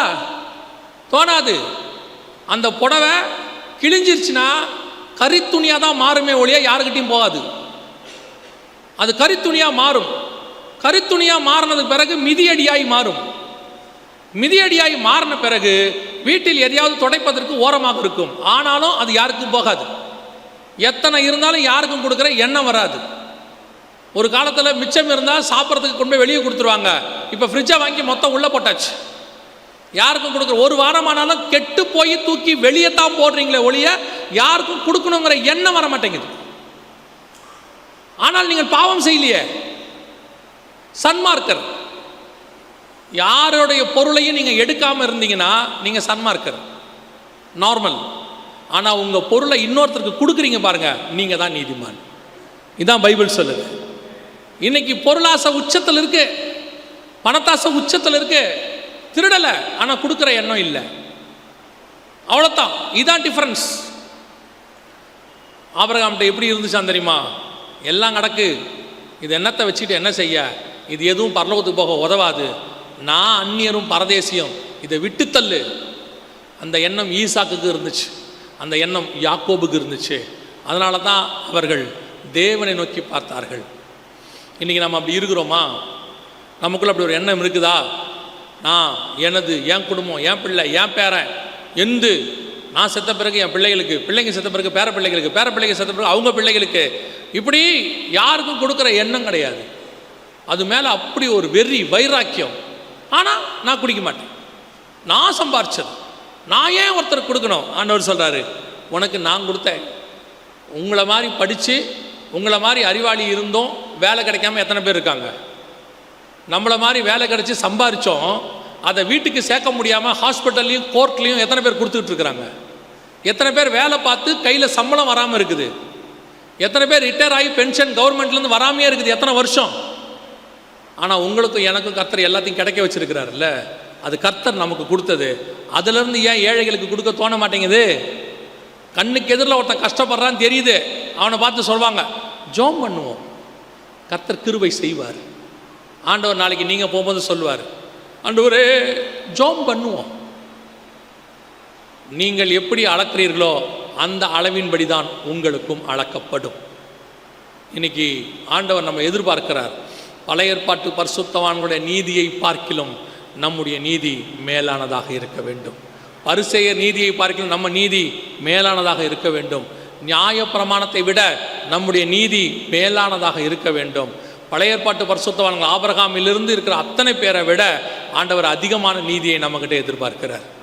திருப்பி திருப்பி ஆண்டவர் சொல்லிக்கிட்டே வருவார், அவங்க நீதி இல்லை, அவங்க நீதி பத்தாது, அவங்க நீதி குறைவும்பார். நம்ம ஆண்டவர் இன்னும் அதிகம் எதிர்பார்க்கிறார். ஆண்டவர்கிட்ட கேளுங்க, ஆண்டவரே நான் இன்னும் எந்த விதத்தில் உங்களை திருப்திப்படுத்த வேண்டியிருக்குது, நான் இன்னும் எந்த விதத்தில் உங்களுக்கு தூரமாக இருக்கிறேன், நான் இன்னும் எந்த விதத்தில் நீங்கள் விரும்புகிறபடி இல்லை, இன்னும் என்கிட்ட என்ன எக்ஸ்பெக்ட் பண்ணுறீங்க அப்படின்னு கேளுங்க. கர்த்தர் உங்களுக்கு சொல்ல வல்லமை உள்ளவராக இருக்கிறார். அல்லேலூயா. நாம் ஜெபிக்க போகிறோம். நாம் எல்லோரும் எழுந்திரிக்கலாமா? நாம் எல்லோரும் நம்ம எல்லாம் முடிஞ்சவங்களாம் எழுந்திரிங்க. முடிஞ்சவங்க எழுந்திரிங்க, முடியாதவங்க பரவாயில்ல. நாம் ஜெபிக்க போகிறோம். உங்களை ஆராய்ந்து பாருங்க. தேவனை சந்திக்கக்கூடிய இடத்துல நம்ம வாழ்க்கை இருக்குதா? நம்ம வாழ்ந்த உண்மைக்கு ஆண்டவர் இங்கேயே ஆசீர்வதிச்சிட்டார். உண்மை உள்ள மனுஷன் பரிபூர்ண ஆசீர்வாதங்களை பெறுவார். நீங்கள் உங்கள் வேலைக்கு உண்மையாக இருந்தீங்க, ஆண்டவர் சம்பளத்தை கொடுத்துட்டார். நீங்கள் உங்கள் மனைவிக்கு கணவனுக்கு உண்மையாக இருந்தீங்க, நல்ல குடும்பத்தை கொடுத்துட்டார். நீங்கள் ஆண்டவருக்கு உண்மையாக இருந்தீங்க, உலக பிரகாரமாக என்னென்ன ஆசீர்வாதம் வேணுமோ எல்லாத்தையும் கொடுத்துட்டார். நீங்கள் செஞ்சதுக்கு ஆண்டவர் கொடுத்துட்டார். நீங்கள் வேலை பார்த்ததுக்கெல்லாம் ஆண்டவர் பல மடங்கு திருப்தி கொடுத்துட்டார். எத்தனையோ பேருக்கு கிடைக்காத அளவுக்கு உங்களை ப்ரொமோஷன் கொடுத்தாரு. நீங்களே எத்தனையோ தடவை சாட்சி சொல்லியிருக்கிறீங்க, இதெல்லாம் எனக்கு கிடைக்க வேண்டியதே இல்லை, என்னை விட சீனியர்ஸ் எத்தனையோ பேர் இருக்கிறாங்க, எத்தனையோ பேர் அதுக்கு தகுதியானவங்க இருக்கிறாங்க, ஆனால் கர்த்தர் எனக்கு இதை கொடுத்தாருன்னு நீங்களே சொல்லியிருக்கிறீங்க. அந்த அளவுக்கு தான் கர்த்தர் உங்களை உயர்த்தினார், அந்த அளவுக்கு தான் கர்த்தர் உங்களை ஆசீர்வதிச்சார். இதெல்லாம் நீங்கள் உண்மையாக இருந்ததுக்கு கர்த்தர் கொடுத்தது. ஆனால் பரலோகத்துக்கு போகிற அளவுக்கு நீங்கள் என்ன செய்திருக்கிறீர்கள்? சுவிசேஷம் சொல்லியிருக்கிறீங்களா? யாருக்காவது இயேசுவை பற்றி சொன்னீங்களா? இல்லை தரித்திரருக்கு உதவி செஞ்சீங்களா? ஆண்டவர் சொல்கிறாரு, நான் பசியாக இருந்தேன், நீங்கள் எனக்கு உணவளிக்கவில்லை. நான் வஸ்திரம் இல்லாமல் இருந்தேன், நீங்கள் எனக்கு வஸ்திரம் கொடுக்கவில்லை. நான் வியாதிப்பட்டிருந்தேன், நீங்கள் எனக்கு குணமாக்க வரவில்லை. நான் கவலையாக இருந்தேன், நீங்கள் என்னை விசாரிக்கவில்லை. அப்போ ஆண்டவர் அவங்க கேட்குறாங்க, நீர் எப்பொழுது இப்படியெல்லாம் இருந்தீங்கன்னு. இயேசு சொல்கிறார், இந்த சிறியவர்களில் எவர்களுக்கு எதை செய்தீர்களோ அதை எனக்கே செய்ததா. உங்கள் வீட்டில் இருக்கிற எத்தனை பேர் கஷ்டப்பட்டுக்கிட்டு இருக்கிறாங்க? உங்கள் வீட்டில் வேலை பார்க்குறவங்கள ஆரம்பித்து உங்கள் வீட்டு வாசல்லேருந்து, உங்கள் சொந்தக்காரங்கள்லேருந்து, நண்பர்கள்லேருந்து எவ்வளோ பேர் எவ்வளோ கஷ்டப்பட்டுக்கிட்டு இருக்கிறாங்க. உங்ககிட்ட இருக்கிறத மொத்தத்தையும் கொடுக்க முடியாவிட்டா ஒரு சின்ன பார்ட்டாவது கொடுக்கலாமே. ஒருவேளை மொத்த ஃபீஸையும் கட்ட முடியாவிட்டா ஒரு கொஞ்சம் அமௌண்ட்டு கொடுத்து என்னால் இவ்வளோ முடியும்ப்பா, நீ உன் பிள்ளைக்கு ஃபீஸுக்கு யூஸ் பண்ணிக்கோன்னு சொல்லலாமே. ஒருவேளை ஒரு மாதம் மளிகை சாமான் வாங்க கொடுக்க முடியாவிட்டா ஒரு வாரம் மளிகை சாமானியாவது வாங்கி கொடுக்கலாமே, நீ உன் பிள்ளைகளும் சாப்பிடுங்கன்னு சொல்லலாமே. ஒருவேளை உங்களால் ஒரு மாதத்துக்கு தேவையான மெடிசன் வாங்கி கொடுக்க முடியாவிட்டாலும் ஒரு 2 நாளைக்கு தேவையான மெடிசனை வாங்கி கொடுக்கலாமே. உங்களால் அது முடியுமே. கர்த்தர் அந்த அளவுக்கு தானே நம்மளை உயர்த்தி வச்சிருக்கிறாரு. நான் என்னது என்னுடையது ஏன் பிள்ளைங்க யோசித்து பாருங்க. நாளைக்கு இவ்வளோதானா உங்களுடைய தேவனுடைய சொத்து நீங்கள் சேர்த்துருப்பீங்க பரலோகத்தில். ஒரு சாதாரணமாக ஒரு மனுஷன் வெளிநாட்டில் செட்டிலாக போகிறானா, இங்கே இருக்கிறதெல்லாம் விற்று அந்த ஊர் பணத்துக்கு மாற்றிடுவான், எக்ஸ்சேஞ்சுன்னு சொல்லுவாங்க. அதே மாதிரி நம்ம பரலோகத்துக்கு ஷிஃப்ட் ஆக போகிறோம், இங்கே இருக்கிற எல்லாத்தையும் பரலோகத்துக்கு எக்ஸ்சேஞ்ச் பண்ணிடலாம். பரலோகத்தின் கரன்சிக்கு நீங்கள் எக்ஸ்சேஞ்ச் பண்ண முடியும். Very simple. எவ்வளோக்கு எவ்வளவு சுவிசேஷம் சொல்கிறீங்களோ, எவ்வளோக்கு எவ்வளோ ஆத்துமாக்களுக்கு செலவு பண்ணுறீங்களோ, எவ்வளோக்கு எவ்வளோ ஏழைகளுக்கு உதவி செய்கிறீங்களோ அவ்வளவும் எக்ஸ்சேஞ்ச் அமௌண்ட்டாக பரலோகத்துக்கு போயிடும். இங்கே இருக்கிற மாதிரி அப்படியே ஆண்டவர் அங்கே கொடுத்துருவார் உங்களுக்கு.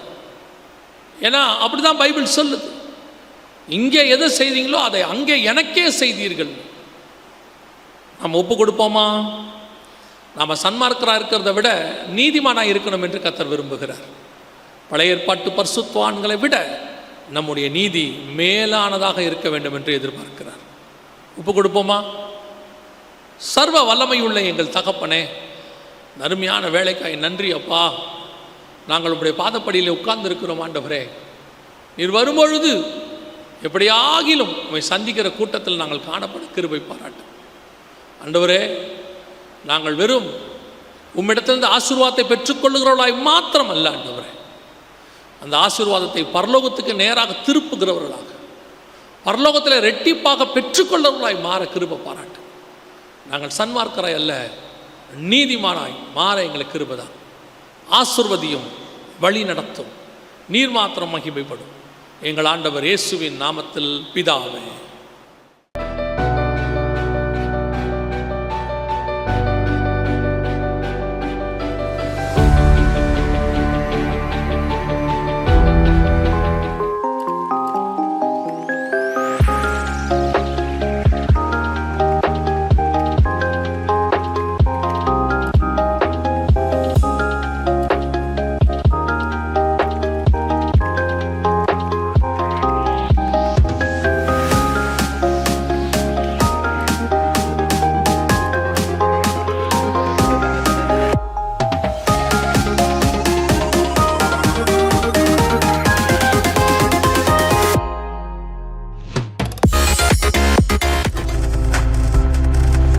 நீங்கள் பார்த்துக் கொண்டிருப்பது உங்கள் ஜாய் டிவி. உங்கள் துக்கம் சந்தோஷமாய் மாறும்.